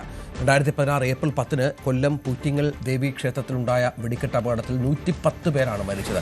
2024 ഒക്ടോബർ 29 നീലേശ്വരം അഞ്ഞൂറ്റമ്പലം വീരമർക്കാവ് വെടിക്കെട്ട് അപകടമായിരുന്നു കേരളത്തിൽ ഇതിനു മുൻപ് ഉണ്ടായ ഏറ്റവും ഒടുവിലത്തെ അപകടം. പ്രിയ പ്രേക്ഷകരെ, തൃശൂർ പൂരത്തിൻ്റെ ഭാഗമായി തിരുവമ്പാടി വിഭാഗത്തിന് വേണ്ടി വെടിക്കോപ്പുകൾ നിർമ്മിച്ചുകൊണ്ടിരുന്ന പടക്ക നിർമ്മാണശാലയിൽ ആണ് കഴിഞ്ഞ ദിവസം സ്ഫോടനം ഉണ്ടായത്. ഉഗ്രസ്ഫോടനത്തിൽ നിരവധി ജോലിയിൽ ഏർപ്പെട്ടിരുന്ന ആളുകൾ ആണ് മരണപ്പെട്ടിട്ടുള്ളത്. പലരുടെയും ശരീരഭാഗങ്ങൾ ചിന്നിച്ചിതറിയ നിലയിൽ തന്നെയാണ്. അതുകൊണ്ട് തന്നെ ഈ അപകടത്തിൽ മരണപ്പെട്ടവർ ആര് എന്നത് സംബന്ധിച്ച് ഇപ്പോഴും വ്യക്തതയില്ല. തിരിച്ചറിയുന്നതിന് വേണ്ടി ശാസ്ത്രീയമായ പരിശോധനകൾ അടക്കം അനിവാര്യമാകുന്ന സാഹചര്യം ആണ് ഉള്ളത്. ആ സാഹചര്യത്തിൽ തന്നെ കേരളത്തിൻ്റെ ചരിത്രം പരിശോധിക്കുമ്പോൾ ഇത്തരം സംഭവങ്ങൾ നിരവധി സംസ്ഥാനത്ത് ഉണ്ടായിട്ടുണ്ട് എന്ന് വേണം നമുക്ക് മനസ്സിലാക്കാൻ. പ്രത്യേകിച്ച് ഉത്സവ സീസണുകളിൽ ഒരു നൂറ്റാണ്ടിൻ്റെ കണക്കുകൾ പരിശോധിച്ചാൽ പോലും തുടർച്ചയായി അപകടങ്ങൾ ഉണ്ടാകുന്നു. ഒരു വർഷം തന്നെ ഒന്നിലധികം അപകടങ്ങൾ ഉണ്ടാകുന്നു എന്നതാണ് കണക്കുകളിൽ നിന്ന് വ്യക്തമാകുന്നത്. നമുക്കറിയാം, ഉത്സവങ്ങളും ആഘോഷങ്ങളുമൊക്കെ നമ്മുടെ സംസ്കാരത്തിൻ്റെയും ജീവിത രീതിയുടെയും ഭാഗമാണ്. അതുകൊണ്ട് തന്നെ ഉത്സവ സീസണുകളിൽ വ്യാപകമായി വെടിക്കോപ്പുകൾ നിർമ്മിക്കപ്പെടാറും ഉണ്ട്. എന്നാൽ മനസ്സിലാക്കേണ്ട കാര്യം എന്നത് പതിറ്റാണ്ടുകൾക്ക് മുമ്പ് സാധാരണ നിലയിൽ ക്ഷേത്ര ഉത്സവങ്ങളിൽ അടക്കം ഇത്തരം വെടിമരുന്നുകൾ പ്രയോഗിക്കുമ്പോൾ അത് അത്ര തീവ്ര ശേഷിയുള്ള വെടിമരുന്നുകൾ ആയിരുന്നില്ല, അല്ലെങ്കിൽ ഉഗ്രശേഷിയുള്ള വെടിമരുന്നുകൾ ആയിരുന്നില്ല എന്നതാണ്. പിന്നീട് ഈ ഉത്സവങ്ങളുടെയും ആഘോഷത്തിൻ്റെയും ഒക്കെ കാഴ്ചകളിൽ മാറ്റം ഉണ്ടാകുന്നു, മത്സര സ്വഭാവത്തിലേക്ക് അത് മാറുന്നു എന്നതാണ്. പ്രത്യേകിച്ച് ഇപ്പോൾ ഒരു പ്രദേശത്തുള്ള ഉത്സവം അത് എത്രത്തോളം പ്രൗഢഗംഭീരമായിരുന്നോ അതിലേറെ വലിയ ഉത്സവം നടത്തണം തൊട്ടടുത്ത പ്രദേശത്ത് എന്ന തരത്തിലൊക്കെ ക്ഷേത്രങ്ങളും ക്ഷേത്ര കമ്മിറ്റികളും തമ്മിലുള്ള ഒരു മത്സരം നമുക്ക് കാണാൻ സാധിക്കാറുണ്ട്. ഇവിടെ തൃശ്ശൂർ പൂരത്തിൻ്റെ കാര്യത്തിലേക്ക് വരുമ്പോഴും അവിടെ പാറമേക്കാവും അല്ലെങ്കിൽ തിരുവമ്പാടിയും ഒക്കെ അവരുടെ ആഘോഷത്തിന് മിഴിവേക്കുന്ന തരത്തിൽ ഒരു മത്സര ബുദ്ധിയോട് കൂടിയുള്ള കാഴ്ചകൾ ആണ്, വിരുന്നുകൾ ആണ് ഒരുക്കാറുള്ളത്. അതൊക്കെ നമ്മുടെ സംസ്കാരത്തിൻ്റെയും ആഘോഷത്തിൻ്റെയും ഒക്കെ ഭാഗം എന്ന് പറയുമ്പോൾ പോലും നമ്മൾ ഇന്നലകളിലേക്ക് തിരിഞ്ഞു നോക്കുമ്പോൾ രാജ്യത്തെ നടുക്കിയ ഇത്തരം വെടിക്കെട്ട് അപകടങ്ങൾക്ക് പോലും കേരളം സാക്ഷ്യം വഹിച്ചിട്ടുണ്ട് ഉണ്ടായിട്ടുണ്ട് എന്ന് വേണം മനസ്സിലാക്കാൻ. ഉദാഹരണത്തിന് ഇപ്പോൾ 2000 മുതൽ 2010 വരെയുള്ള ഒരു കണക്കുകൾ പരിശോധിച്ചാൽ പോലും 2000-ന് ശേഷം 2010 വരെ ഏതാണ്ട് 15 വെടിക്കെട്ട് അപകടങ്ങൾ ആണ് സംസ്ഥാനത്ത് ഉണ്ടായിട്ടുള്ളത്. അങ്ങനെയുള്ള അപകടങ്ങളിൽ 2000-നും 2010-നും ഇടയിൽ മാത്രം 41 മരണങ്ങൾ ആണ് സംഭവിച്ചിട്ടുള്ളത്. എന്നാൽ ഈ കണക്കുകളുമായി 2010 മുതൽ 2024 വരെയുള്ള കണക്കുകളെ താരതമ്യം ചെയ്യുമ്പോൾ അത് ഞെട്ടിക്കുന്നതാണ്. പ്രത്യേകിച്ച് 157 പേരുടെ ജീവൻ ആണ് ഈ കാലയളവിൽ ഇത്തരത്തിൽ, അതായത് വെടിക്കെട്ട് അപകടങ്ങളിൽ പൊലിഞ്ഞു പോയിട്ടുള്ളത് എന്നതാണ് എടുത്തു പറയേണ്ടത്. അവിടെയാണ് ഞാൻ സൂചിപ്പിച്ചതുപോലെ, അതായത് ഓരോ ഉത്സവ സീസണുകളിലും വെടിക്കെട്ടിൻ്റെ വീര്യം വർദ്ധിക്കുന്നു. പലതരത്തിലുള്ള വെടിക്കെട്ട് സാമഗ്രികൾ ഈ വെടിക്കെട്ടിന് വേണ്ടി ഉപയോഗിക്കുന്നു എന്നതാണ്. അതായത് ഡൈനാമറ്റുകൾ പോലെ, കുഴിമിന്നൽ പോലെയുള്ള പല മാലപ്പടക്കങ്ങളും അതോടൊപ്പം തന്നെ ഗുണ്ടുകളും പോലെയൊക്കെയുള്ള കാഴ്ചക്കാർക്ക് വലിയ തോതിൽ ശബ്ദം കൊണ്ടും അതോടൊപ്പം തന്നെ വർണ്ണവിസ്മയം കൊണ്ടുമൊക്കെ ഏറെ ആകർഷണീയമാകുന്ന തരത്തിലുള്ള വെടിക്കോപ്പുകൾ ആണ് ഇപ്പോൾ ഉപയോഗിക്കുന്നത്. നമുക്ക് വളരെ പെട്ടെന്ന് 2010 മുതൽ ഇങ്ങോട്ടേക്ക് സംസ്ഥാനത്ത് ഉണ്ടായിട്ടുള്ള വലിയ വെടിക്കെട്ട് അപകടങ്ങൾ ഏതൊക്കെ എന്നത് പെട്ടെന്നൊന്ന് പരിശോധിച്ചു നോക്കാം. അതിൽ 2010 ഓഗസ്റ്റ് 1-ന് ഹരിപ്പാട് പടക്ക നിർമ്മാണ കേന്ദ്രത്തിൽ അപകടമുണ്ടാകുന്നു. ആ പടക്ക നിർമ്മാണ കേന്ദ്രത്തിൽ ഉണ്ടായ പൊട്ടിത്തെറിയിൽ 5 പേർക്കാണ് ജീവൻ നഷ്ടമായത്. ഇവിടെ ശ്രദ്ധിക്കുക, 2010 ഓഗസ്റ്റ് 1-നാണ് ഈ അപകടം ഉണ്ടാകുന്നത്. 2011 ഫെബ്രുവരി 1-ന് കേരളത്തെ നടുക്കിയ മറ്റൊരു വെടിക്കെട്ട് അപകടമുണ്ടാകുന്നു. അതായത് ഏതാണ്ട് 6 മാസത്തെ വ്യത്യാസത്തിൽ മാത്രമാണ് അടുത്ത അപകടം ഉണ്ടായത് എന്നതാണ്. അതാകട്ടെ പാലക്കാട് ജില്ലയിലെ ഒറ്റപ്പാലത്തായിരുന്നു അത്തരത്തിൽ ഒരു അപകടം ഉണ്ടായത്. പാലക്കാട് ഒറ്റപ്പാലത്ത് മാന്നന്നൂരിന് സമീപം ത്രാങ്ങാലിയിൽ ആണ് പടക്കശാലയിൽ അപകടമുണ്ടാകുന്നത്. ആ അപകടത്തിൽ 13 ജീവനുകൾ ആണ് നഷ്ടപ്പെട്ടത് എന്നതാണ് എടുത്തു പറയേണ്ടത്. 2011 ഫെബ്രുവരി 1-ന് ശേഷം പിന്നീട് 2011 ഡിസംബർ 28-നും വലിയ അപകടമുണ്ടാകുന്നു. ഞാൻ നേരത്തെ സൂചിപ്പിച്ചു, 6 മാസത്തെ ഇടവേളയിൽ ആയിരുന്നു ആ 2 പടക്ക സ്ഫോടനങ്ങൾ ഉണ്ടാകുന്നത്, അല്ലെങ്കിൽ വെടിക്കെട്ട് അപകടങ്ങൾ ഉണ്ടാകുന്നത് എങ്കിൽ വീണ്ടും 2011 ഡിസംബർ 28-ന് പാലക്കാടിന് തൊട്ടടുത്തുള്ള ജില്ലയാണ് തൃശ്ശൂർ എന്ന് നമുക്കറിയാം. അവിടെ തൃശ്ശൂരിൽ ഇത്തരത്തിൽ ഒരു അപകടമുണ്ടാകുന്നു. തൃശ്ശൂർ അത്താണി സീമെറ്റിന് സമീപം ആണ് പടക്ക നിർമ്മാണശാലയിൽ അപകടമുണ്ടാകുന്നത്. ആ പടക്ക നിർമ്മാണശാലയ്ക്ക് തീ പിടിച്ച് അന്ന് ഉണ്ടായത് 6 മരണം ആണ് എന്നതാണ് എടുത്തു പറയേണ്ടത്. എന്നാൽ 2011-ന് ശേഷം പിന്നീട് സുരക്ഷാ സംവിധാനങ്ങൾ കാര്യക്ഷമമാക്കുകയും നിരീക്ഷണങ്ങൾ കാര്യക്ഷമമാക്കുകയും ചെയ്ത പശ്ചാത്തലമുണ്ട്. എന്നാൽ 2013 മാർച്ച് 2-ന് വീണ്ടും പാലക്കാട് ജില്ലയിൽ തന്നെ മറ്റൊരു അപകടം ഉണ്ടാകുന്നു. അത് പാലക്കാട് ജില്ലയിലെ ചേർപ്പുളശ്ശേരിയിലെ പടക്ക നിർമ്മാണശാലയിൽ ആയിരുന്നു ആ അപകടം ഉണ്ടായത്. ആ അപകടത്തിൽ 7 പേർക്കാണ് ജീവൻ നഷ്ടമായത്. പിന്നീട് 3 വർഷക്കാലം ഇത്തരത്തിലുള്ള വാർത്തകൾ ഒന്നും തന്നെ കേരളം കേട്ടിട്ടില്ല എന്നതാണ് എടുത്തു പറയേണ്ടത്. എന്നാൽ 2013 മാർച്ച് മാസത്തിൽ വീണ്ടും കേരളത്തെ ഞെട്ടിച്ച മറ്റൊരു അപകടമുണ്ടാകുന്നു. ആ അപകടം ഒരുപക്ഷെ കേരളത്തെ മാത്രം അല്ല ഞെട്ടിച്ചത് എന്നതാണ് എടുത്തു പറയേണ്ടത്.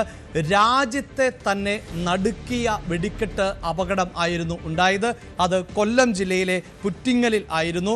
കൊല്ലം പരവൂർ പുറ്റിങ്ങൽ ദേവീ ക്ഷേത്രത്തിൽ ആയിരുന്നു ആ വെടിക്കെട്ട് അപകടം ഉണ്ടായത്. ഒരുപക്ഷെ കേരളത്തിൻ്റെ 1/4 നൂറ്റാണ്ട് കാലത്തെ വെടിക്കെട്ട് അപകടങ്ങളുടെ കണക്ക് പരിശോധിച്ചാൽ ഏറ്റവും വലിയ അപകടം എന്നത് കൊല്ലത്തുണ്ടായ ആ അപകടമാണ്. 110 പേർക്കാണ് അന്ന് ആ അപകടത്തിൽ, അതായത് സ്ഫോടനത്തിൽ ജീവൻ നഷ്ടമായത്. 750-ലേറെ പേർക്ക് പരിക്കേൽക്കുകയും ചെയ്തു.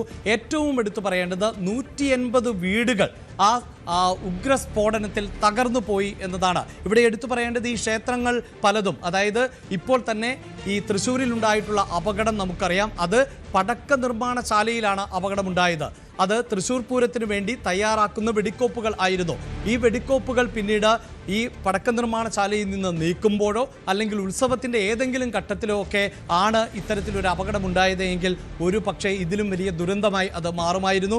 ഇപ്പോൾ ഇത് 5.5 ഏക്കർ സ്ഥലത്ത് ഈ പടക്ക നിർമ്മാണശാലകൾ എന്നത് ഒറ്റപ്പെട്ട ഒരു ഭൂപ്രദേശത്താണ് നിർമ്മിച്ചുകൊണ്ടിരിക്കുന്നത്. അതുകൊണ്ട് ഈ അപകടത്തിൽപ്പെട്ടത് തൊഴിലാളികളാണ് എങ്കിൽ പലപ്പോഴും ക്ഷേത്രോത്സവത്തിൻ്റെ ഭാഗമായി ക്ഷേത്ര പരിസരത്ത് അപകടങ്ങൾ ഉണ്ടാകുമ്പോൾ സമീപ പ്രദേശങ്ങളിലും വലിയ നാശനഷ്ടം സംഭവിക്കുന്നു എന്നതാണ് കണക്കുകളിൽ നിന്ന് നമുക്ക് വ്യക്തമാക്കാൻ സാധിക്കുന്നത്. ഇവിടെ പ്രേക്ഷകർ ഒരു കാര്യം കൂടി ഒന്ന് ഓർമ്മിപ്പിക്കുന്നത്, 2016 ഏപ്രിൽ 10 ഈ അപകടമെങ്കിൽ ഏതാണ്ട് 10 വർഷം, അതായത് 10 വർഷം, ഈ പുറ്റിങ്ങൽ അപകടത്തിന് 10 വർഷം പിന്നിടുമ്പോൾ ആണ് ഇതുപോലെ തന്നെ സമാനമാകുന്ന തരത്തിൽ സംസ്ഥാനത്തെ നടുക്കിയ മറ്റൊരു അപകടം ഈ തൃശ്ശൂരിൽ ഉണ്ടായിട്ടുള്ളത് എന്നതാണ്. ഇവിടെ ഞാൻ സൂചിപ്പിച്ച കാര്യം എന്നത്, കേരളത്തിലെ ഈ വെടിക്കെട്ട് അപകടങ്ങളുടെ കണക്കുകൾ പരിശോധിച്ചാൽ ആ വെടിക്കെട്ട് അപകടങ്ങളിൽ ഏറെയും സംഭവിക്കുന്നത് മാർച്ച് ഏപ്രിൽ മാസങ്ങളിൽ ആണ് എന്നതുകൂടിയാണ്.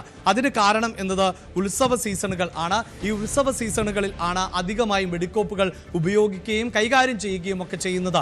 ഇവിടെ ഇതാ ഈ 2016 ഏപ്രിൽ 10 കൊല്ലത്ത് ഉണ്ടായ വെടിക്കെട്ട് അപകടത്തെ തുടർന്ന് സംസ്ഥാനത്ത് ഈ വെടിക്കെട്ട് സാമഗ്രികൾ നിർമ്മിക്കുന്നതുമായി ബന്ധപ്പെട്ട നിയമങ്ങൾ കൂടുതൽ കർശനമാക്കുകയും സുരക്ഷാ സംവിധാനങ്ങൾ അടക്കം കർശനമാക്കുകയും ചെയ്തു. അതായത് ഈ വെടിക്കെട്ടിന് വേണ്ടി സാമഗ്രികൾ നിർമ്മിക്കുമ്പോൾ അതിലുപയോഗിക്കുന്ന വെടിമരുന്ന് അതിൻ്റെ തീവ്രത, അതിൻ്റെ ക്വാണ്ടിറ്റി, അളവ്, ഇതൊക്കെ സംബന്ധിച്ച് കൃത്യമായ ഒരു മോണിറ്ററിംഗ് സംവിധാനം ഉണ്ടാകണം എന്ന് സംസ്ഥാന സർക്കാർ തീരുമാനിക്കും. അങ്ങനെ കൂടുതൽ കാര്യക്ഷമമായി ഈ മേഖലയിലെ നിരീക്ഷണ സംവിധാനങ്ങളെ മുന്നോട്ട് കൊണ്ടുപോവുകയും ചെയ്തിരുന്നു എന്നതാണ് എടുത്തു പറയേണ്ടത്. ഒരു പക്ഷേ അതുകൊണ്ട് തന്നെയായിരിക്കാം 2016 ശേഷം 2020 വരെ അങ്ങനെ സംസ്ഥാനത്തെ കേരളത്തിലെ ഉണ്ടായ വെടിക്കെട്ട് ദുരന്തങ്ങളുടെ ഒരു പശ്ചാത്തലം നമുക്കിനി ഒരു സെഗ്മെന്റിലേക്ക് കടക്കണം. ഇനിയും വേണോ കരിയും കരിമരുന്നും?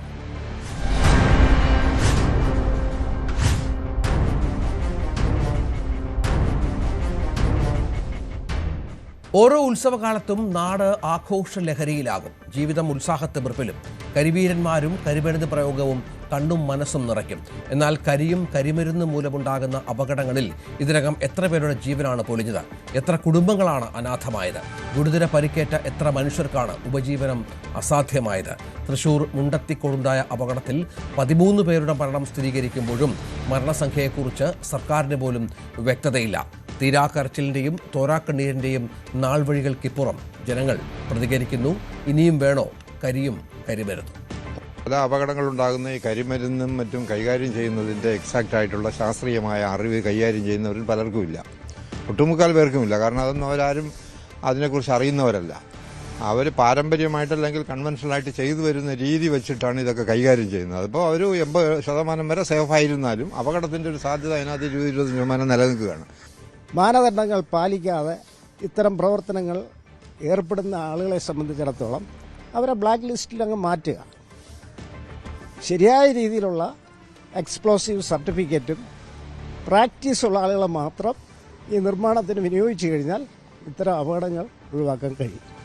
ഒരു അപകടം ഉണ്ടായി എന്നതുകൊണ്ട് മാത്രം ആ ഒരു പ്രസ്ഥാനത്തെ അവസാനിപ്പിക്കണം എന്ന് ചിന്തിക്കുന്നത് ശരിയല്ല.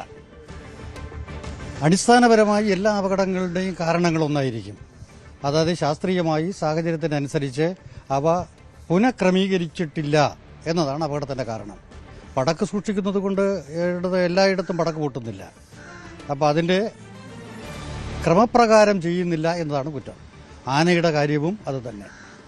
ആനയും പടക്കും ഒക്കെ നമ്മുടെ സംസ്കാരത്തിൻ്റെ ഒരു ഭാഗമാണ്. അത് തുടരുന്നതിനോടൊപ്പം ആളുകളുടെ ജീവിതം സുരക്ഷിതമാക്കി നിലനിർത്താനുള്ള ശാസ്ത്രീയമായ സമീപനവും വേണം. ജീവഹാനി വരുത്തുന്ന തരത്തിലുള്ള ഇങ്ങനെയുള്ള പടക്കം ഇങ്ങനെയുള്ളതൊക്കെ ഉത്സവത്തിൽ നിന്ന് ഒഴിവാക്കുക എന്നുള്ളതാണ് എൻ്റെ അഭിപ്രായം. കാരണം എന്ന് പറഞ്ഞാൽ എന്തിനാ ഇങ്ങനെ പടക്കം പൊട്ടിച്ച് എത്രയോ അപകടങ്ങൾ ഇന്ന് തന്നെ വെളുപ്പാങ്കാലത്ത് TV-യിൽ ന്യൂസ് കാണുകയുണ്ടായി. പല സ്ഥലത്തും അപകടങ്ങൾ രേഖപ്പെടുത്തിയതായിട്ടുണ്ട്. ഇതുപോലെ പല ഘട്ടങ്ങളിലായിട്ട്. അതുപോലെ തന്നെ ആന എഴുന്നള്ളത്ത് മനുഷ്യന് ജീവഹാനി വരുത്തുന്ന, അപകടം വരുത്തുന്ന ഇത്തരം കാര്യങ്ങൾ ആചാരങ്ങളിൽ നിന്ന് ഒഴിവാക്കുക. നമ്മുടെ ഈ ആചാരം അനുഷ്ഠാനങ്ങളൊക്കെ ഒരു പരിധി വരെ അതിൻ്റെ രീതിയിൽ കൊണ്ടുപോകുന്ന കുഴപ്പമില്ല. പക്ഷേ ഒരു കോൺഷ്യസ് ജനങ്ങൾക്കുണ്ടാവേണ്ട അത്യാവശ്യമാണ്. തീർച്ചയായും അതാണ് ഈ കരിയും കരിമരുന്നും ആനകളുടെ ഉത്സവപ്പറമ്പിലെ ഉപയോഗമൊക്കെ വളരെ പ്രധാനമായും നിയന്ത്രിക്കേണ്ട കാലം അതിക്രമിച്ചിരിക്കുന്നുവെന്നാണ് ഇത്തരം ദുരന്തങ്ങൾ നമ്മളെ പഠിപ്പിക്കുന്നത്. ഗൾഫ് രാജ്യങ്ങൾക്ക് ഭീഷണിയുമായി IRGC. ഇറാനെ ആക്രമിക്കാൻ US-ന് സൗകര്യമൊരുക്കിയാൽ പശ്ചിമേഷ്യയിലെ എല്ലാ എണ്ണ നിർമ്മാണശാലകളും തകർക്കുമെന്നാണ് മുന്നറിയിപ്പ്. ഇറാനുമായുള്ള വെടിനിർത്തൽ കാലാവധി ട്രംപ് നീട്ടിയെന്ന് അറിയിച്ചതിന് പിന്നാലെയാണ് ഭീഷണി. അതേസമയം അമേരിക്ക ഹോർമുസ് ഉപരോധം അവസാനിപ്പിക്കാതെ ചർച്ചയ്ക്കില്ലെന്നാണ് ഇറാൻ UN-ൽ വ്യക്തമാക്കിയത്. US ഹോർമുസ് തുറന്നാൽ സമാധാന ചർച്ചകളിൽ നിന്ന് ഇറാൻ പിന്മാറുമെന്നാണ് ട്രംപിന്റെ വാദം. അതുകൊണ്ട് ഉപരോധം തുടരുമെന്നും ട്രൂത്ത് സോഷ്യലിൽ കുറിച്ചു. ഇതിനിടെ ഹോർമുസ് കടലിടുക്കിൽ ഒരു ചരക്ക് കപ്പൽ കൂടി ഇറാൻ ആക്രമിച്ചു എന്ന വാർത്ത പുറത്തുവന്നു. അജയ് സുധാ ബിജു തയ്യാറാക്കിയ റിപ്പോർട്ട്. ഇറാൻ അമേരിക്ക സംഘർഷങ്ങളുടെ തുടക്കം എല്ലാവർക്കും ഓർമ്മയുണ്ടാകും. അന്ന് പശ്ചിമേഷ്യയിലുള്ള എല്ലാ രാജ്യങ്ങളെയും ലക്ഷ്യമാക്കി ഇറാൻ വ്യാപകമായ ആക്രമണങ്ങൾ നടത്തി. ഗൾഫ് നാടുകളിലുള്ള US സൈനിക ബേസുകളാണ് പ്രധാനമായും ബാധിക്കപ്പെട്ടത്. അന്ന് ഡ്രോണുകളുടെയും മിസൈലുകളുടെയും അവശിഷ്ടങ്ങൾ തകർന്നു വീണ് നിരവധി പേർക്ക് ജീവൻ നഷ്ടപ്പെട്ടു. കെട്ടിടങ്ങൾക്കുൾപ്പെടെ വൻ നാശനഷ്ടങ്ങൾ വന്നു. ഇപ്പോഴിതാ IRGCയുടെ കമാൻഡർ ചീഫ് ഒരു ഭീഷണി ഗൾഫ് നാടുകൾക്ക് നേരെ ഉന്നയിച്ചിരിക്കുകയാണ്. അതായത് ഗൾഫ് നാടുകൾ US-ന് ഇറാനെ ആക്രമിക്കാൻ വേണ്ടിയിട്ട് അവരുടെ സ്വന്തം രാജ്യത്തുള്ള സ്ഥലങ്ങളോ അല്ലെങ്കിൽ മറ്റെന്തെങ്കിലും തരത്തിലുള്ള സൗകര്യങ്ങൾ വിട്ടു നൽകുകയാണെങ്കിൽ അവർക്ക് ശക്തമായ തിരിച്ചടി നൽകും എന്നതാണ്. നിലവിൽ പശ്ചിമേഷ്യയിലെ സംഘർഷങ്ങൾ ഒന്ന് അയവ് വന്നതിന് പിന്നാലെ ഇപ്പോഴാദ്യമായിട്ടാണ് ഇറാന്റെ ഭാഗത്ത് നിന്ന് ഗൾഫ് നാടുകൾക്ക് ഇത്തരമൊരു ശക്തമായിട്ടുള്ള മുന്നറിയിപ്പ് ഉണ്ടാകുന്നത്. അതായത് ശത്രുക്കൾക്ക് അവരുടെ സ്ഥലമോ അല്ലെങ്കിൽ മറ്റെന്തെങ്കിലും തരത്തിലുള്ള സൗകര്യങ്ങൾ, പ്രധാനമായിട്ടും നേരത്തെ ഉള്ളതുപോലെയുള്ള സൈനിക ബേസുകളെ തന്നെയാണ് ഇതിലൂടെ ഉദ്ദേശിക്കുന്നത്. ഇത്തരത്തിൽ സൈനിക ബേസുകൾ ഉൾപ്പെടെയുള്ള സംവിധാനങ്ങൾ ശത്രുക്കൾക്ക് നൽകിക്കഴിഞ്ഞാൽ പശ്ചിമേഷ്യയിലുള്ള എല്ലാ എണ്ണ ശുദ്ധീകരണശാലകൾക്കും ഗുഡ് ബൈ പറഞ്ഞുകൊള്ളൂ എന്നാണ് IRGCയുടെ ഭീഷണി എന്നത്. ഇപ്പോൾ ഞങ്ങൾ നേരത്തെ ആക്രമണം നടത്തിയത് പ്രധാനമായിട്ടും സൈനിക ബേസുകളെ കേന്ദ്രീകരിച്ചായിരുന്നുവെങ്കിൽ ഇപ്പോൾ ഞങ്ങളുടെ ആക്രമണം അത്തരത്തിലായിരിക്കില്ല. എല്ലാ എണ്ണ ശുദ്ധീകരണശാലകൾ, അതുപോലെ തന്നെ എണ്ണപ്പാടങ്ങൾ തുടങ്ങി എല്ലാ സ്ഥലങ്ങളും കേന്ദ്രീകരിച്ച് ആക്രമണം നടത്തും എന്നും IRGC നിലവിൽ മുന്നറിയിപ്പ് നൽകുന്നുണ്ട്. അതുപോലെ ഇറാൻ തങ്ങളുടെ ചില ലക്ഷ്യങ്ങളുടെ വിവരങ്ങൾ കൂടി പുറത്തുവിടുന്നുണ്ട്. ഫാഴ്സ് ന്യൂസ് ഏജൻസിയാണ് ഇത് സംബന്ധിച്ചുള്ള വിശദാംശങ്ങൾ പുറത്തുവിട്ടിട്ടുള്ളത്. UAE, Saudi Arabia, Kuwait, Qatar, Bahrain എന്നീ രാജ്യങ്ങളിലുള്ള എണ്ണപ്പാടങ്ങളായിരിക്കും പ്രധാനമായിട്ടും ലക്ഷ്യം വയ്ക്കുക എന്നും IRGC നിലവിൽ അറിയിച്ചിട്ടുണ്ട്. എന്തായാലും ഇത് വലിയൊരു മുന്നറിയിപ്പ് തന്നെയാണ്. ട്രംപിന്റെ വെടിനിർത്തൽ പ്രഖ്യാപനത്തിന് പിന്നാലെയാണ് ഇത്തരമൊരു നീക്കമെന്ന് പറയുന്നത്. നേരത്തെ വെടിനിർത്തലിന്റെ കാര്യത്തിൽ ട്രംപ് പലതവണ U-ടേൺ എടുത്തിട്ടുണ്ട്. ഇപ്പോൾ വീണ്ടും ഒരു U-ടേൺ തന്നെയാണ് ട്രംപ് ഈ വെടിനിർത്തലിനെ സംബന്ധിച്ച് എടുത്തിട്ടുള്ളതെന്ന് നമുക്ക് കാണാൻ സാധിക്കും. US സമയം ഇന്ന് വൈകിട്ട് 5 മണിയോടെ ഈ വെടിനിർത്തലിന്റെ സമയപരിധി അവസാനിക്കാനിരിക്കെയാണ് ട്രംപ് വീണ്ടും ഈ വെടിനിർത്തൽ അത് നീട്ടി നൽകിയിട്ടുള്ളത്. ഇറാനോട് ആദ്യം ഇപ്പോൾ നേരത്തെ പ്രഖ്യാപിച്ചിരുന്നത് ഒരു 2 ആഴ്ചത്തെ വെടിനിർത്തൽ സമയമായിരുന്നു. ഇപ്പോഴത് ചർച്ച അവസാനിക്കും വരെ ഈ വെടിനിർത്തൽ പ്രാബല്യത്തിലായിരിക്കുമെന്ന് ട്രംപ് അറിയിക്കുകയായിരുന്നു. അതായത് ട്രംപ് ഇന്ന് ആദ്യം ഇട്ടിരുന്ന ഒരു ട്രൂ സോഷ്യൽ പോസ്റ്റിൽ വ്യക്തമാക്കുന്നത് ഇറാനിയൻ ഭരണാധികാരികൾക്കിടയിൽ കൃത്യമായിട്ടുള്ള ഭിന്നതകളുണ്ട്. അതുകൊണ്ട് തന്നെ പാകിസ്ഥാന്റെ സൈനിക മേധാവിയായിട്ടുള്ള അസീം മുനീറിൻ്റെയും പിന്നെ പ്രധാനമന്ത്രി ഷഹബാസ് ഷെരീഫിൻ്റെയും പ്രത്യേക അഭ്യർത്ഥനയെ മാനിച്ചുകൊണ്ട് താൻ ഈ വെടിനിർത്തൽ നീട്ടിവെക്കുന്നു എന്നാണ് ട്രംപ് പ്രഖ്യാപിച്ചത്. അതുപോലെ ഇറാന്റെ നേതാക്കൾ ഏകീകൃതമായിട്ടുള്ള ഒരു പ്രപ്പോസൽ അമേരിക്കയ്ക്ക് മുന്നിൽ സമർപ്പിക്കും വരെ ഈ വെടിനിർത്തൽ തുടരും. ഈ ചർച്ചകളിൽ ഒരു സമവായമുണ്ടായി ഒരു സമാധാന കരാർ ഉണ്ടാകും വരെയായിരിക്കും ഈ വെടിനിർത്തലിന്റെ സമയപരിധി എന്നാണ് ട്രംപ് പറയുന്നത്. അതായത് കൃത്യമായ ഒരു സമയപരിധി നിശ്ചയിച്ചിട്ടില്ല.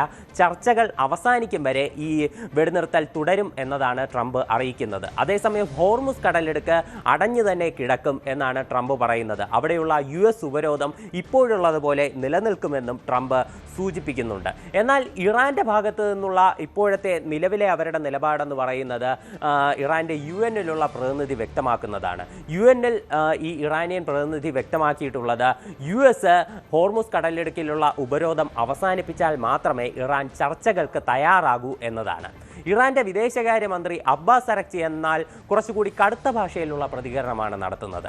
അദ്ദേഹം പറയുന്നത് US-ന്റെ ഉപരോധം അത് ഒരു ആക്ട് ഓഫ് വാറായി മാത്രമേ ഇറാന് കണക്കാക്കാനാകൂ എന്നതാണ്. ഇത്തരത്തിലുള്ള ഉപരോധം തുടരുകയാണെങ്കിൽ, ഇത്തരത്തിലുള്ള ഭീഷണികളും അമേരിക്ക മുന്നോട്ട് വച്ചാൽ ഇറാന് ഇതിന് കൃത്യമായ മറുപടി നൽകാൻ അറിയാമെന്നും അബ്ബാസ് അറക്ചി കുറച്ചുകൂടി കടുത്ത ഭാഷയിൽ വ്യക്തമാക്കുന്നുണ്ട്. മറ്റ് നേതാക്കളുടെ പ്രതികരണം ഇതുവരെ പുറത്തു വന്നിട്ടില്ല. ഇറാന്റെ ഈ പ്രതികരണം, അതായത് ഹോർമുസ് കടലിടുക്കിലെ ഉപരോധം അമേരിക്ക അവസാനിപ്പിച്ചാലേ ചർച്ചകൾക്ക് തയ്യാറാകൂ എന്നുള്ള ഇറാന്റെ നിലപാട് വന്നതിന് ശേഷം ട്രംപ് മറ്റൊരു പോസ്റ്റ് കൂടി ട്രൂ സോഷ്യൽ പോസ്റ്റ് ചെയ്തിട്ടുണ്ട്. ഇതിൽ ട്രംപ് വ്യക്തമാക്കുന്നത് ഇറാന്റെ ആഗ്രഹം ഹോർമുസ് കടലിടുക്ക് പൂർണ്ണമായിട്ടും തുറക്കുക എന്നുള്ളതാണ്. എന്നാൽ മാത്രമേ അവരുടെ പ്രതിദിനം ഉള്ള $500 മില്യൺ കച്ചവടം സുഗമമായി നടക്കൂ. അമേരിക്ക ഹോർമുസ് കടലിടുക്കിൽ ഇറാനിയൻ കപ്പലുകൾക്ക് ഉപരോധം പ്രഖ്യാപിച്ചതിന് പിന്നാലെ അവർക്ക് ദിവസേന വലിയ ഒരു തുകയുടെ നഷ്ടം നേരിടേണ്ടി വരുന്നുണ്ട്. അതുകൊണ്ട് ഇപ്പോൾ US ഉപരോധത്തിന് ഒരു മറുപടിയായി തങ്ങളുടെ മുഖം രക്ഷിക്കാൻ വേണ്ടിയിട്ടാണ് ഇറാൻ ഹോർമുസ് കടലിടുക്ക് അടച്ചതായി പ്രഖ്യാപിച്ചത്. എന്നാൽ തന്നെ കുറച്ച് ദിവസങ്ങൾക്ക് മുന്നേ ചിലർ ശ്രദ്ധയിൽപ്പെടുത്തിയത് ഇറാൻ ഹോർമുസ് കടലിടുക്ക് തുറന്നു എന്നതാണ്. എന്നാൽ ഏതായാലും വലിയ പ്രതിസന്ധി ഇപ്പോഴും നിലനിൽക്കുന്നു എന്നുള്ളതാണ്. ഇറാന്റെ ഭീഷണിയാണ് ഏറ്റവും പുതിയ വാർത്ത. നേരത്തെ നമുക്കറിയാം ഗൾഫ് രാജ്യങ്ങളിലൊക്കെ ആക്രമണം നടത്തിയിരുന്നു. അത് പുനരാരംഭിച്ചാൽ അത് വലിയ പ്രതിസന്ധിയായി മാറുമെന്ന് കാര്യത്തിൽ സംശയമില്ല. പുതിയ വികസന രേഖയുമായി കേരള ഗ്രാമീൺ ബാങ്ക് വരുന്ന സാമ്പത്തിക വർഷങ്ങളിൽ 1 ലക്ഷം കോടി രൂപയുടെ ബിസിനസ് എന്ന വമ്പൻ ലക്ഷ്യത്തിലേക്ക് ചുവടുവെക്കാൻ കേരള ഗ്രാമീൺ ബാങ്ക് വിപുലമായ കർമ്മ പദ്ധതി തയ്യാറാക്കി. രാജ്യത്തെ റീജിയണൽ റൂറൽ ബാങ്കുകളെ ശക്തിപ്പെടുത്തുന്നതിന്റെ ഭാഗമായി കേന്ദ്ര ധനകാര്യ സേവന വകുപ്പ് നൽകിയ നിർദ്ദേശങ്ങൾ നടപ്പിലാക്കുന്നതിനായി ബാങ്ക് ഡയറക്ടർ ബോർഡിന്റെ യോഗം തിരുവനന്തപുരത്ത് ചേർന്നു. ബാങ്കിന്റെ മൊത്തം ബിസിനസ് 65,000 കോടി രൂപ എന്ന ചരിത്രപരമായ താഴേക്കല്ല് പിന്നിട്ടതായി യോഗത്തിൽ പ്രഖ്യാപിച്ചു. കാനറ ബാങ്ക് MDയും CEOയുമായ ശ്രീ ഹർദീപ് സിംഗ് അലുവാലിയ യോഗത്തിൽ അധ്യക്ഷത വഹിച്ചു.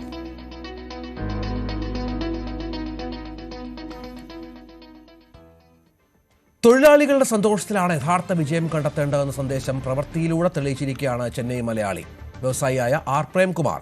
Bharat Lajna multi state housing cooperative സൊസൈറ്റിയുടെ സ്ഥാപക ചെയർമാനായ അദ്ദേഹം സൊസൈറ്റിയിലെ താഴെത്തട്ട് ജോലി ചെയ്യുന്ന 300ഓളം തൊഴിലാളികൾക്ക് ഹെലികോപ്റ്റർ യാത്ര ഒരുക്കിയതിലൂടെ സഹകരണ മേഖലയിൽ ഒരു വേറിട്ട മാതൃക സൃഷ്ടിച്ചിരിക്കുകയാണ്. മൂന്നാറിൻ്റെ മനോഹരമായ പ്രകൃതി ഭംഗി ആകാശത്ത് നിന്ന് ആസ്വദിക്കാനുള്ള ഈ അപൂർവ അവസരം തൊഴിലാളികൾക്ക് ജീവിതത്തിലെ മറക്കാനാവാത്ത അനുഭവമായി. സാധാരണ ജീവിതവും സ്വപ്നങ്ങളുമായി മുന്നോട്ട് പോകുന്ന പലർക്കും സ്വപ്നം പോലും കാണാൻ കഴിയാത്ത അനുഭവമായിരുന്നു ഈ യാത്ര.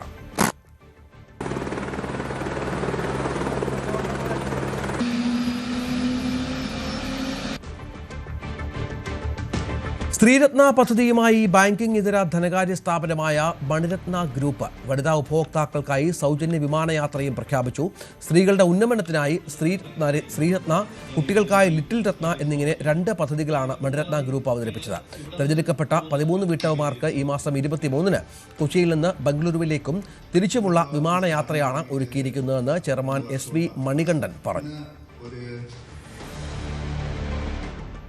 കഴിഞ്ഞ 3 വർഷമായിട്ട് വുമൻസ് ഡേക്ക് നമ്മൾ എന്തെങ്കിലും cultural activities, promotional activities, women എംപവർമെന്റിന് വേണ്ടിയും സ്ത്രീകൾക്കും കുട്ടികൾക്കും വേണ്ടി എന്തെങ്കിലും നമ്മൾ ചെയ്യാറുണ്ട്.